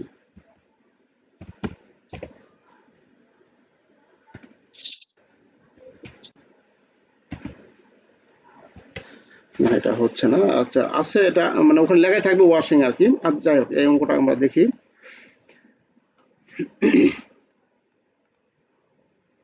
এটা দেখলে আমাদের জার্নালের ইয়াটা পার্টটা শেষ হয়ে যাবে। তারপরে আছে ক্যাশ বুক, মানে বিভিন্ন ভ্যারাইটিসের অঙ্ক, মানে কোনটা দিবে প্রথমবার, তবে জার্নাল থেকে দিবে 100%, জার্নাল এবং equation. Purchase washer and dryer for টাকা 25,000, পেইং টাকা কি করছে 10,000 টাকা নগদে, অ্যান্ড সাইনিং এ টাকা 15,000 6 মান্থ নোট। এটা একটু আপনার শানের নজরুলটা একটু বুঝতে হবে, তাহলে আপনি ক্লিয়ার হবেন আর কি। আমরা এই কোম্পানি মিস্টার জামান করছে কি একটা ওয়াশিং মেশিন কিনছে আর কি, ওয়াশার অ্যান্ড ড্রায়ার একটা মেশিন কিনছে 25,000 টাকা দিয়ে। যে কি করবে, সে তার একটা লন্ড্রির দোকান, এটা সে বিভিন্ন কাপড় চোপড় এগুলো পরিষ্কার করে দেয়, এই জন্য সে একটা ইকুইপমেন্ট ক্রয় করছে। তাহলে ইকুইপমেন্ট যদি ক্রয় করে থাকে তাহলে এই ইকুইপমেন্টটা হচ্ছে কি তার সম্পদ, তাই না? সে তো আর এটা বিক্রি করবে না, সে ব্যবসায় ব্যবহার করবে। তাহলে ওয়াশার অ্যান্ড ড্রায়ার হিসাবেও আমরা লিখতে পারি, অথবা আমরা ইকুইপমেন্ট নামেও লিখতে পারি, ইকুইপমেন্ট ডেবিট। আর এই ইকুইপমেন্টটা ক্রয় করেছে 25,000 টাকা, যেটা ক্রয় করলো এটা নগদেও দিয়েছে, আর কিছু অংশ আমাদের কি করেছে এখানে সাইনিং এর নোট পেয়েবল। এখন পর্যন্ত এরকম কিছু আসেনি, এখানে বলা আছে সাইনিং এ টাকা 15,000 6 মান্থ নোট 6 মান্থ 12% নোট। তার মানে একটা ডিডে সাইন করেছে 12%। ও আচ্ছা আচ্ছা, হ্যাঁ একটা ডিডে কি করছে সাইন করছে যে ভাই আমি টাকা 6 মাসের মধ্যে পরিশোধ করব। সেটা ওই লোক আর বলছে 6 মাসের মধ্যে পরিশোধ করলে হবে না, সেই এর উপর বাকি টাকার উপর 12% আবার সুদ দিতে হবে। তাহলে এটা দ্বারা কি বোঝাবে, সুদের হার এটা। তাহলে 12% কি 6 মাস ধরে 12% করে সুদ দিবে, আর সেই নোটের মেয়াদটা কতদিন 6 মাস, মানে 6 মাসের মধ্যে টাকাটা পরিশোধ, 6 মাসের উপর যাওয়া যাবে না। তাহলে সাইনিং এর নোট আমরা স্বাভাবিকভাবেই এই কথা যদি বলা না থাকতো, সাইনিং টাইনিং যদি না বলা থাকতো, যে এরকম যে ব্যালেন্স আর ডিউ এরকম যদি বলা থাকতো, তাহলে আমরা লিখতাম কি ইকুইপমেন্ট ডেবিট, ক্যাশ ক্রেডিট আর অ্যাকাউন্টস পেয়েবল ক্রেডিট করতাম, ঠিক আছে? কিন্তু এখন আর অ্যাকাউন্টস পেয়েবল হবে না, যখন কোনো ডিডের মাধ্যমে ক্রয় করব তখন সেটাকে রূপান্তর হয়ে যায় নোটস পেয়েবল, তখন হয়ে যাবে কি অ্যাকাউন্টস পেয়েবল লিখবো না, তখন কি লিখবো নোটস পেয়েবল, নোটস পেয়েবল বা বিলস পেয়েবল যেটা লেখেন, তবে নোটস পেয়েবলটা আমরা ব্যবহার করবো, নোটস পেয়েবল ক্রেডিট। অর্থাৎ অ্যাকাউন্টস পেয়েবলের জায়গায় জাস্ট আসবে কি নোটস পেয়েবল। আর এই যে এত কিছু আছে, এত কিছু ভয়ের কোনো কারণ নেই, আমরা এই 15,000 টাকায় লিখবো 6 মান্থ এত পার্সেন্ট নোট বলতে বোঝাবে এই নোটের মেয়াদটা হচ্ছে 6 মাস, নোটের টাকাটা পরিশোধ হবে 6 মাসের মধ্যে, আর যেই 6 মাস কি করবে 12% করে ইন্টারেস্ট দিবে। এটা কোনো কাজ নেই, এটা অ্যাডজাস্টিং এর কাজ, এটার কাজ উল্লেখ করে বলা থাকলে, হ্যাঁ অ্যাডজাস্টিং এর পরের যে আমরা অধ্যায় ধরবো সেই অধ্যায়ের কাজ, মানে এই অধ্যায়ের আরেকটা অংশ। তাহলে এখানে আমাদের 15,000 টাকা দেবো, এটা কি বুঝতে পেরেছেন? জি আচ্ছা হ্যাঁ। তারপরে আছে পেইড টাকা 1200 ফর 1 ইয়ার ইন্স্যুরেন্স পলিসি। আমরা 1 বছরের জন্য পেড করছি, তাহলে কি হবে প্রিপেড ইন্স্যুরেন্স, তাহলে প্রিপেইড ইন্স্যুরেন্স ডেবিট, আর ক্যাশ হচ্ছে কি ক্রেডিট, তাই না? জি। তারপরে 10 আছে receive a bill from the daily নিউজের নিকট থেকে আমরা বিল রিসিভ করছি ফর অ্যাডভার্টাইজিং, বিজ্ঞাপন বাবদ। ওপেনিং দ্য লন্ড্রি যখন ওপেন করি, এই যে লন্ড্রি ব্যবসা, হ্যাঁ ঠিক আছে, লন্ড্রি ব্যবসা যখন ওপেন করে সেই সময় পত্রিকায় হয়তো বিজ্ঞাপন দিচ্ছে, স্থানীয় পত্রিকায়, সেখানে 200 টাকা চার্জ হচ্ছে, সেটা সে বিলটা রিসিভ করছে। তাহলে বিল রিসিভ করা মানে কি, আমরা একটা তার মানে কি বাকিতে দিয়েছে, মানে বিজ্ঞাপন খরচটা বাকিতে হয়েছে, তাহলে লিখবো অ্যাডভার্টাইজিং এক্সপেন্স ডেবিট আর অ্যাকাউন্টস পেয়েবল ক্রেডিট। তারপরে এখানে একটু ইন্স্যুরেন্সের যে বিষয়টা স্যার, যে 1 বছরের ইন্স্যুরেন্স দিয়েছে, এইখানে কি ইন্স্যুরেন্সটাকে সরাসরি আমি এক্সপেন্সে নিয়ে যেতে পারি না নাকি? হ্যাঁ পারেন।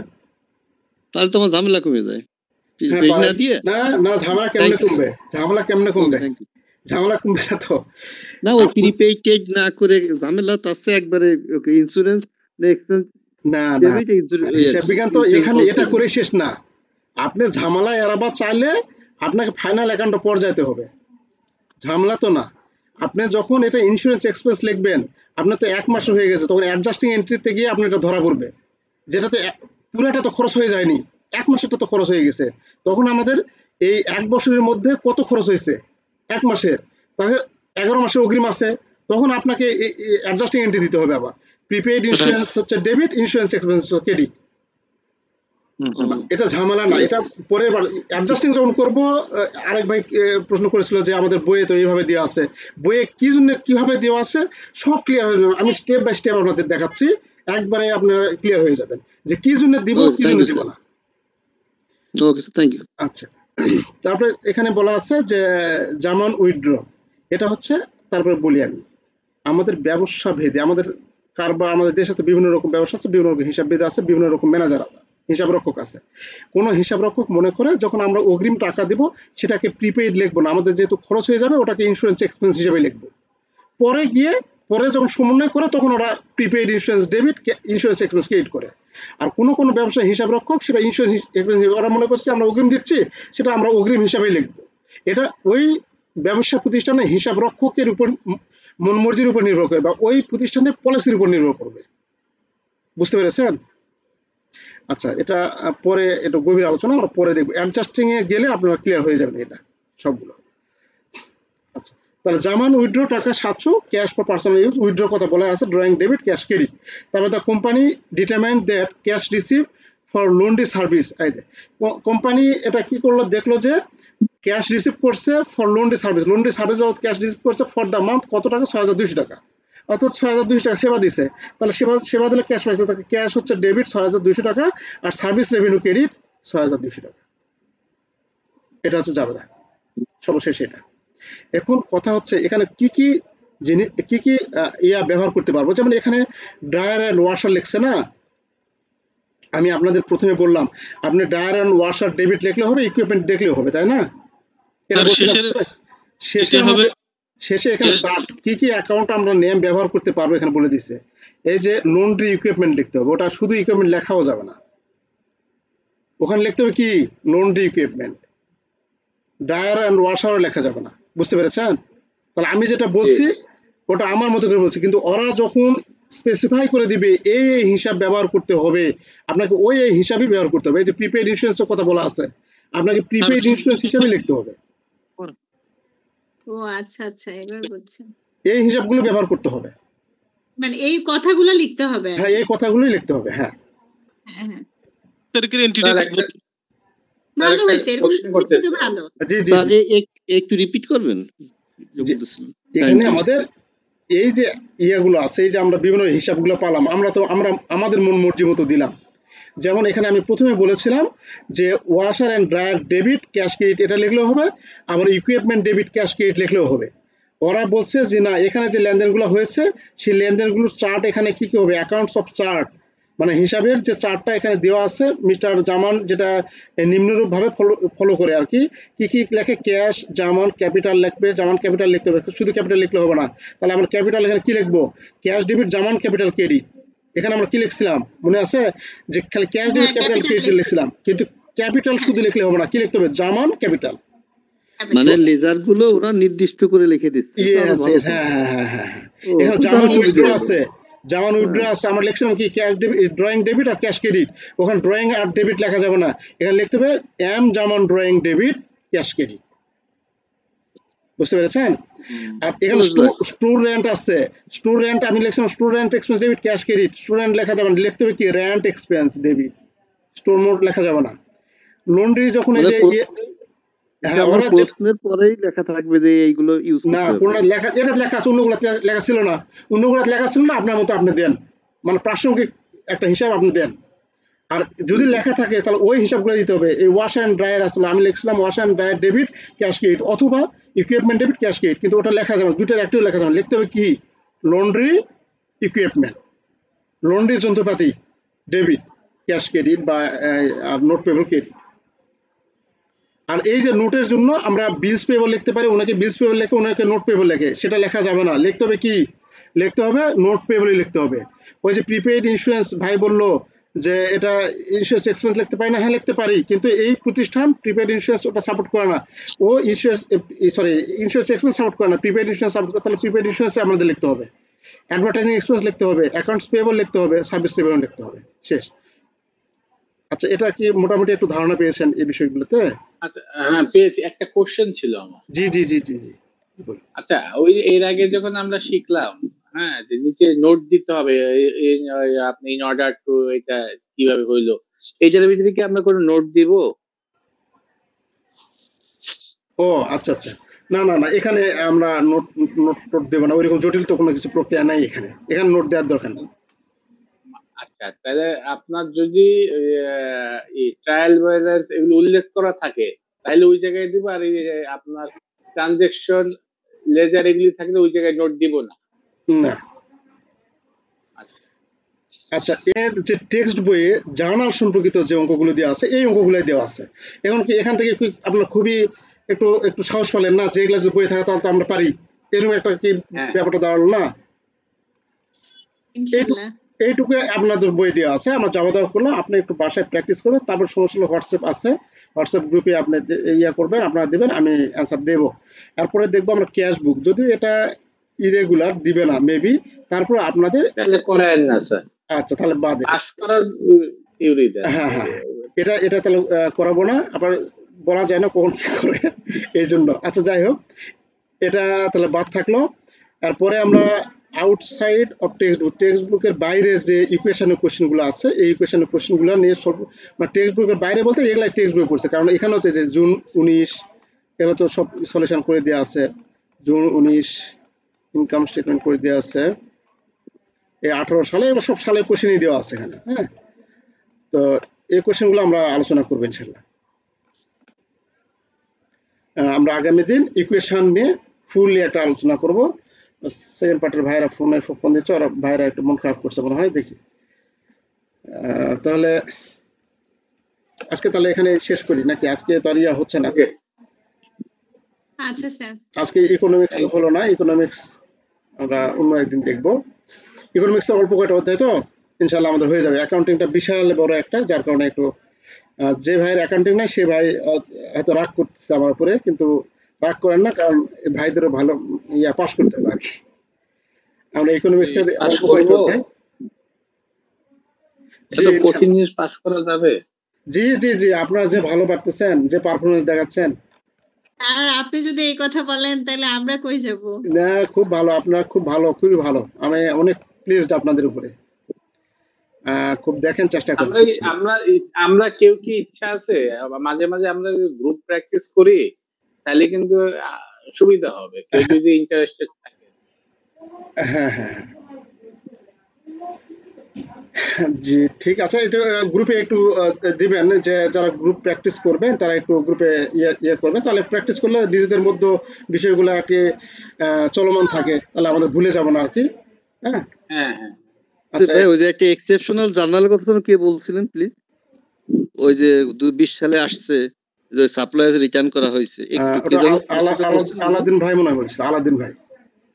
ভাই আপনি একটু লাইনে আসবেন, আপনার মোবাইল নাম্বারটা একটু দিয়ে দেবেন, আমাকে বলবেন। আমার মোবাইল নাম্বার? জি জি, আমি আপনার সাথে একটু আলাপ আলোচনা করবো মাঝে মধ্যে আর কি, কারণ আপনার প্রশ্নটা খুব পছন্দ হয়েছে। দুটো এক্সেপশনাল এন্ট্রি দেয়, যার কারণে দেখা যায় 32 পেয়ে এক একজনে ফেল করে যায়। হ্যাঁ, ওই একই দরকার আমার।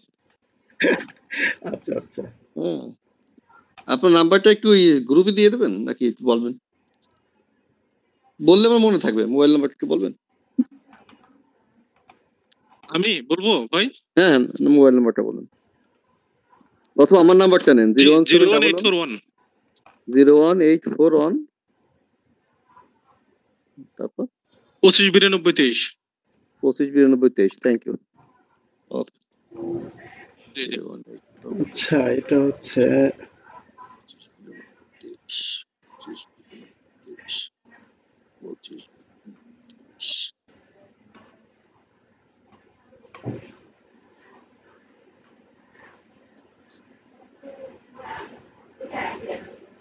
যত ধরনের কঠিন এন্ট্রি গুলো আছে, ওই যে বিভিন্ন ধরনের অ্যাডজাস্টিং এন্ট্রি দিয়ে পেজ লাগায় দেয়, তার কারণে একটা এন্ট্রি না পারলে পেজ সব ছুটে যাবে ইনশাল্লাহ, এগুলোর মধ্যে দিবে।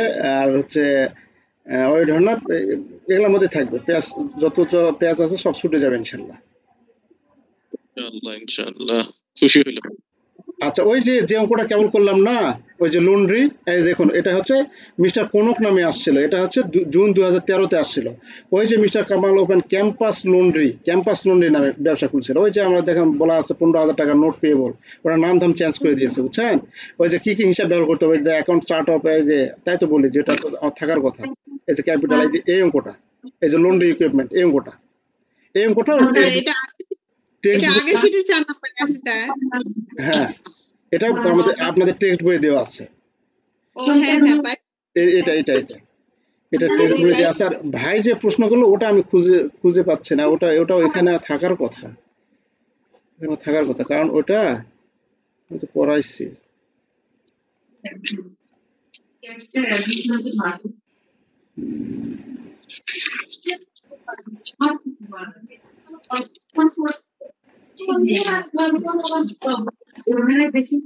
নাই আছে। আচ্ছা ভাইয়ের ওটা আমি হানান ভাইয়ের ওটা আমি আগামীতে ইয়া করে দিব, সলভ করে দিব ইনশাল্লাহ, মানে আগামী দিন আর ইকুয়েশনে যখন অঙ্ক করবো।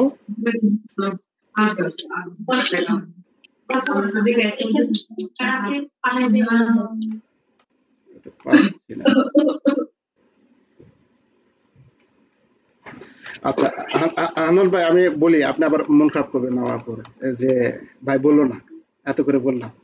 আচ্ছা দেখুন, আপনি যেটা বলছেন সেটা হচ্ছে পণ্য ক্রয় বিক্রয়কারী ব্যবসা প্রতিষ্ঠানের অঙ্ক।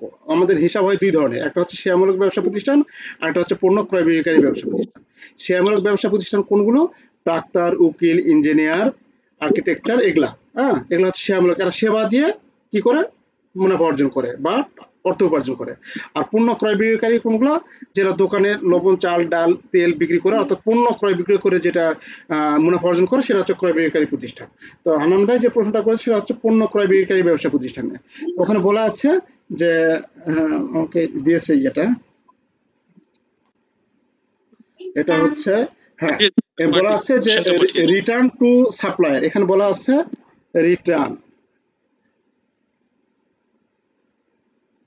Return to supplier, return to supplier কত, এখানে টাকা দেওয়া আছে। Return to supplier goods costing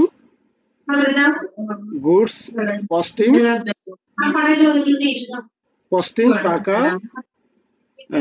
হচ্ছে টাকা 15,000 এইরকম বলা আছে না ভাই? এটা হচ্ছে 25 তারিখে। এখন দেখুন এটা মানে এটা ক্রয় বিক্রয়কারী ব্যবসা প্রতিষ্ঠান, এর পূর্বে এই লেনদেনের পূর্বে কিন্তু আমাদের পণ্য ক্রয় করছে, বিক্রি করছে, এগুলা কিন্তু বলা ছিল। হ্যাঁ এখন এখানে বলা আছে রিটার্ন করছি, ফেরত দিয়েছি, কাকে ফেরত দিয়েছি? সাপ্লায়ারকে। সরবরাহকারী কাকে বলে? যার কাছ থেকে মাল আমরা নিয়েছি। একটু মিট করবেন প্লিজ, আমি খুবই একবারে A to Z গোড়া থেকে বুঝাচ্ছি, আপনাদের বুঝতে খুবই সহজে বুঝে যাবেন, কোনো কষ্টই পাবেন না। এখানে জি হানান ভাই, সাউন্ড আসছিল। আচ্ছা ঠিক। তাহলে এখানে আমাদের বলা আছে রিটার্ন মানে কি? ফেরত দেওয়া টু কার প্রতি? সাপ্লায়ারের প্রতি। সাপ্লায়ার কাকে বলে? যে সাপ্লাই দেয়। তাহলে সাপ্লাই কে? আমরা তো সাপ্লাই দেই না, আমরা সাপ্লাই নিয়েছি। আমরা সাপ্লাই যেটা দিব সেটা হচ্ছে যার কাছ থেকে পণ্য ক্রয় করছি সে সাপ্লাই দিয়েছে, তার কাছ থেকে পণ্য ক্রয় করছি, সেটা ফেরত দিয়েছি। তাহলে এটা আমাদের ফেরত দেওয়া বুঝাবে। তাহলে ফেরত দেওয়া কখন বুঝাবে? কখন পণ্য ফেরত দেয়? আমরা যখন পণ্য ক্রয় করি। ক্রয় না করলে তো ফেরত দিব না। আমরা ক্রয় না করে কোনো কিছু আবার ফেরত দিব, আরেকজনের কাছে ফেরত নিবে? ক্রয় করেছি বিধায় তো ফেরত দিব, তাই না? তাহলে এটা সেটাই বলা আছে যে রিটার্ন টু সাপ্লায়ার, আমরা সাপ্লায়ারকে ফেরত দিয়েছি। সাপ্লায়ারটা কে? যার কাছ থেকে মাল, যে সাপ্লাই দিয়েছে আমাদের, যার কাছ থেকে মালটা ক্রয় করেছি সে হচ্ছে কি? সাপ্লায়ার। গুডস কস্টিং টাকা মানে পণ্য কত টাকা মূল্যের? 15,000 টাকা মূল্যের পণ্য। তাহলে 15,000 টাকা পণ্যের মূল্য আমরা কি করেছি? আমরা ফেরত দিয়েছি সাপ্লায়ারকে, মানে যার কাছ থেকে ক্রয় করেছিলাম। এখন কথা হচ্ছে এই যে ক্রয় করেছি, এটা পূর্বে তার কাছ থেকে কিসে ক্রয় করেছি? নগদে ক্রয় করেছি না বাকিতে ক্রয় করেছি? এখন সেটা আমাদের দেখতে হবে। এখন পূর্বে যদি নগদে ক্রয় করি তাহলে সে টাকা মাল দিব, সে নগদ টাকা ফেরত দিবে, শেষ। মানে লেখবো কি? জি কিভাবে কেনা হয়েছে এখানে কিন্তু এই প্রশ্নের মধ্যে বলা নাই। হ্যাঁ, এটা এখন পূর্বের ট্রানজেকশন দেখতে হবে। ওই জন্য আমি বললাম যে আর পূর্বের ট্রানজেকশন গুলো দেখতে হবে।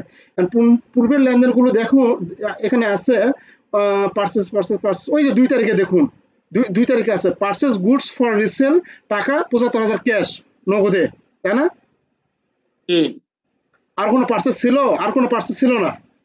না, ওটা তো নগদে হয়ে গেছে। ওটা নগদে হয়েছে, আর কোনো পার্সেস নাই, তারপরে এন্ট্রি। তাহলে নগদে হয়েছে, তার মানে নগদে ফেরত দিবে। তাহলে আমরা কি লিখবো? আমরা তাকে মাল ফেরত দিব, তাহলে কি হবে? সে আমাদের নগদ টাকা দিবে। তাহলে ক্যাশ হচ্ছে ডেবিট, আর কি হবে? ক্যাশ ডেবিট, আর purchase return credit, RETURN return credit. এটা হচ্ছে ডেবিট, এটা হচ্ছে ক্রেডিট, এটা হচ্ছে এর জাবেদা। আর প্রথমটা তো ক্যাশেই, প্রথম 75,000 তো ক্যাশেই হয়েছিল। তারপরে কি আবার কোন বাকিতে ক্রয় করছে নাকি, আমি সেটা প্রশ্ন করছি, যে বাকিতে কোনো কিছু নাই, আর পার্সেসের কোনো গানই নাই, আর ওই একটাই আছে শুধু। জি, তাই না? তাহলে এটা কি বাকিতে ক্রয় করছিলাম এরকম ধরে করতে হবে মনে হয় নাকি? না, কেন ধরে করবো? ওখানে ক্যাশের কথা বলা আছে। ভাইয়া ওখানে তো অন ক্যাশ লেখা আছে, 75,000 টাকা ক্যাশ। সেখান থেকে 15,000 টাকা কমে যাবে আপনার ওই জিনিস, আর ক্যাশ 15,000 টাকা বাড়িয়ে যাবে।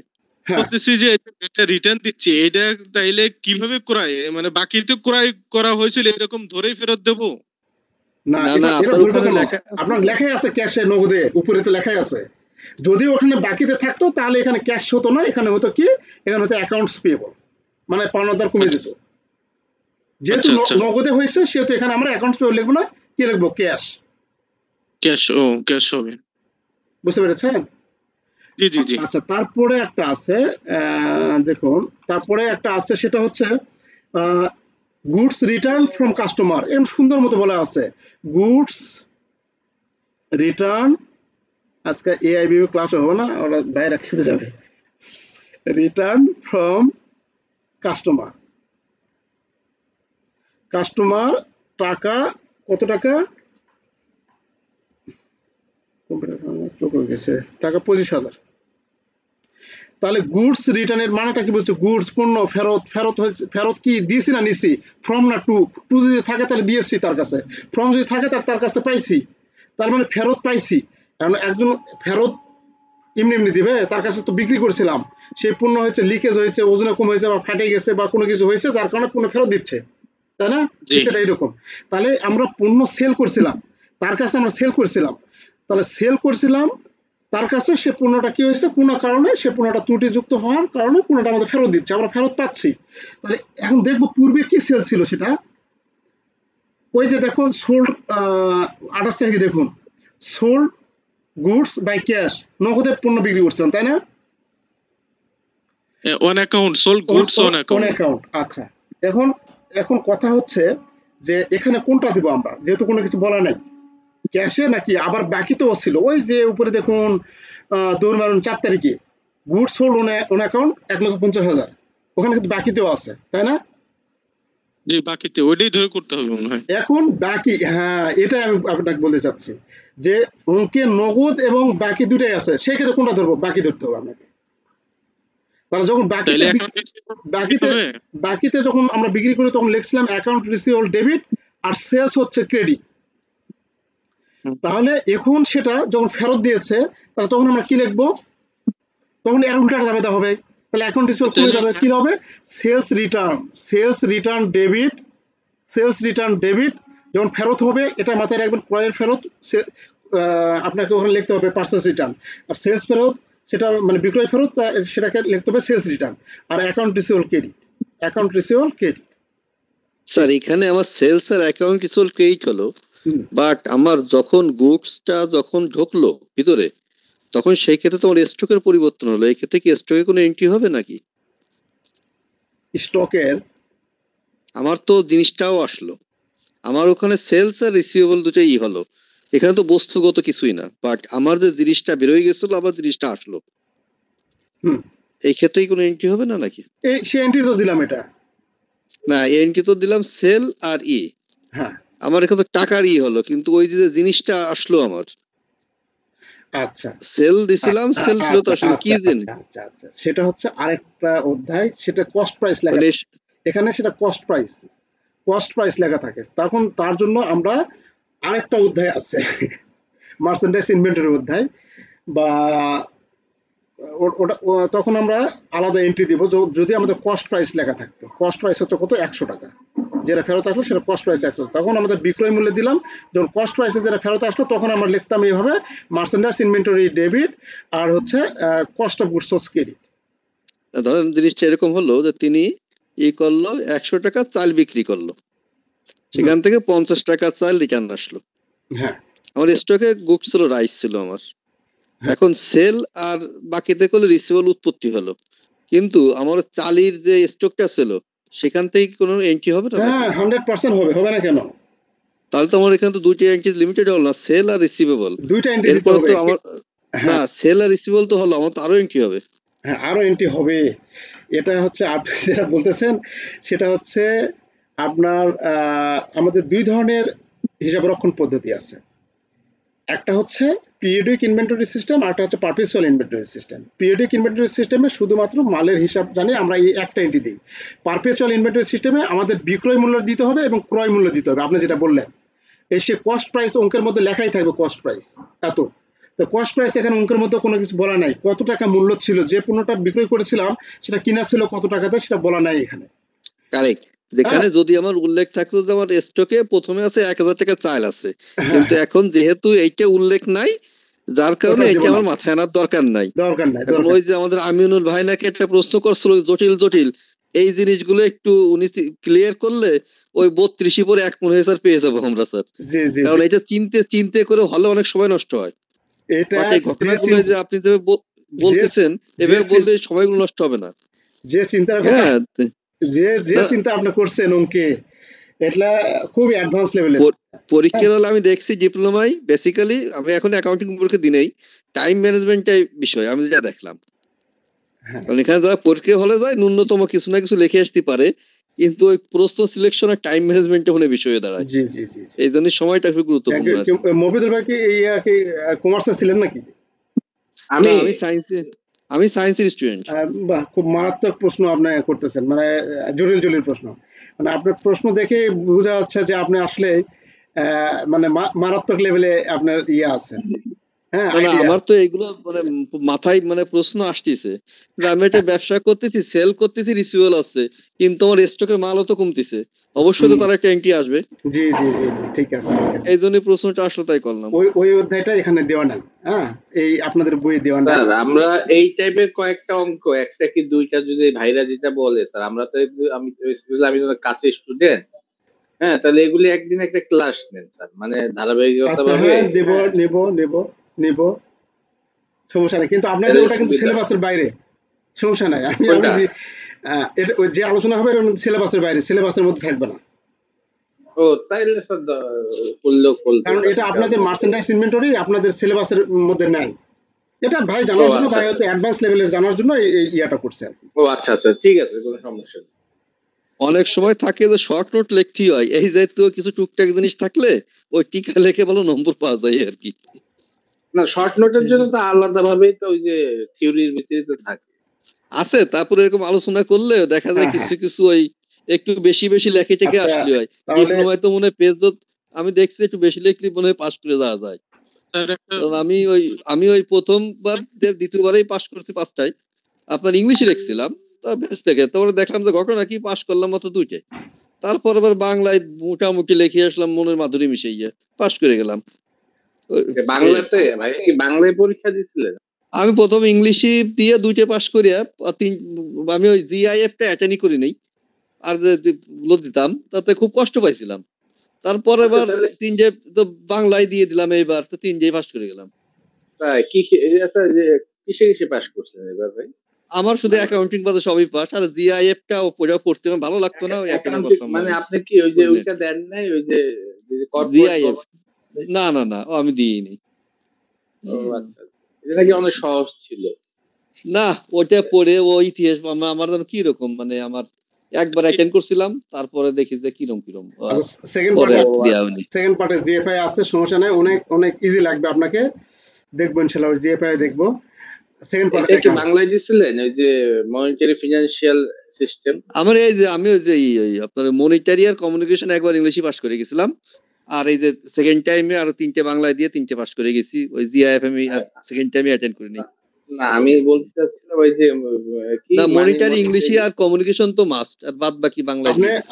আপনারা মানে ইংলিশই প্রথম 5টাই দিছিলাম, 6টাই দিছিলাম, আপনারা জিআইএফ এ ফেল করছিলাম, পরের বার আর 3টে বাংলায় দিয়ে পাস করে গেছি, জিআইএফ এর অ্যাটেন্ড করিনি। হিসাব বিজ্ঞান সম্পর্কে কোনো কিছু আপনাদের যদি আরো অ্যাডভান্স লেভেলে জানার থাকে আমাকে বলবেন। আমি ইনশাল্লাহ এইচএসসি টু এমবিএ এই পর্যন্ত আমার একবারে হচ্ছে আমি মানে একাডেমিক লেভেলে আমি ইয়া করি আর কি।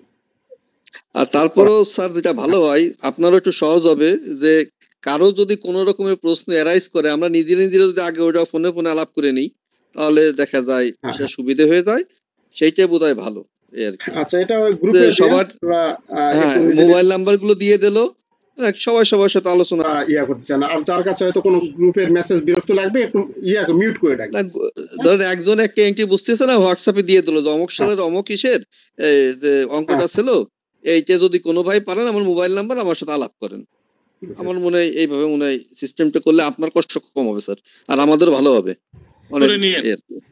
দিয়ে দিলাম, add সবাইকে অ্যাড করে নিয়েন, তাইলে সুবিধা হবে। না, অ্যাড করা তো আছেই গ্রুপে, দেখা গেল যে কেউ একটা জিনিস বুঝতেছে না, গ্রুপে দিয়ে দিল। হ্যাঁ, তাইলে আমরা মোবাইল গ্রুপে এই করে গ্রুপ আলোচনা তো করব। আছেই, গ্রুপ তো আছেই, তাও যে যে ইন্টারেস্টেড হলো সে সে তার সাথে ফোনে যোগাযোগ করলো, তাহলে মনে হয় পরীক্ষা হলে খুব সহজে পারা যাবে। This is my personal opinion but not suggestion. ঠিক আছে, আপনার অনেক পারবেন ইনশাল্লাহ। এটা শেষ হতে হতে অ্যাকাউন্টিং এর মোটামুটি স্যার জাহাজ না হতে পারলে বড় নৌকা হতে পারবেন, সমস্যা নেই। স্যার একটা না, কোশ্চেন, আমার ওই পাস করলি হয়ে গেল, পাস পাস না পাস না, আপনাদের পাস পাস করতো। যে লেভেল দেখতেছে আপনাদের কিসের পাস। অন্যের হয়তো ভালো, আমি কিন্তু খারাপ, আমি নাই কিভাবে পাস করতে পারি। না না না, আপনাদের ভাই আমি তো বুঝতে পারতেছি যে এটা পাস কিসের, এটা অনেক ভালো লেভেলের একটা ইয়া পাবেন আপনি। স্যার জি স্যার একটা ওই মুখে আলোচনায় উত্তর দিয়ে আর পরীক্ষার খাতায় লেখা স্যার আকাশ পাতাল পার্থক্য। পার্থক্য স্যার, অনেক পার্থক্য। হ্যাঁ, এই জন্যই ওই মানে আমি তো এই জায়গায় ভুল করলে তো মার্ক কাটা যাবে না, আর ওই জায়গায় তো ভুল করলে শেষ, মার্ক কাটা যায়, ওই টেনশনই তো শেষ। আর এমনি দেখে মনে হয়, শুনে মনে হয় পারবানি, যখন খাতা কলমে লিখতে বসা হয় ও তখন এই হয় না সেই হয় না। আচ্ছা, আমি সেকেন্ড পার্টের ভাইরা ফোন দিচ্ছে, ওদের বলি আর কি, ভাইদের বলি যে আজকে আর হবে না। হ্যাঁ, আজকে আর সময় নেই, 11টা বেজে গেছে। তো ঠিক আছে, তাহলে সবাই ভালো থাকবেন। আসসালামু আলাইকুম। ওকে স্যার, ধন্যবাদ।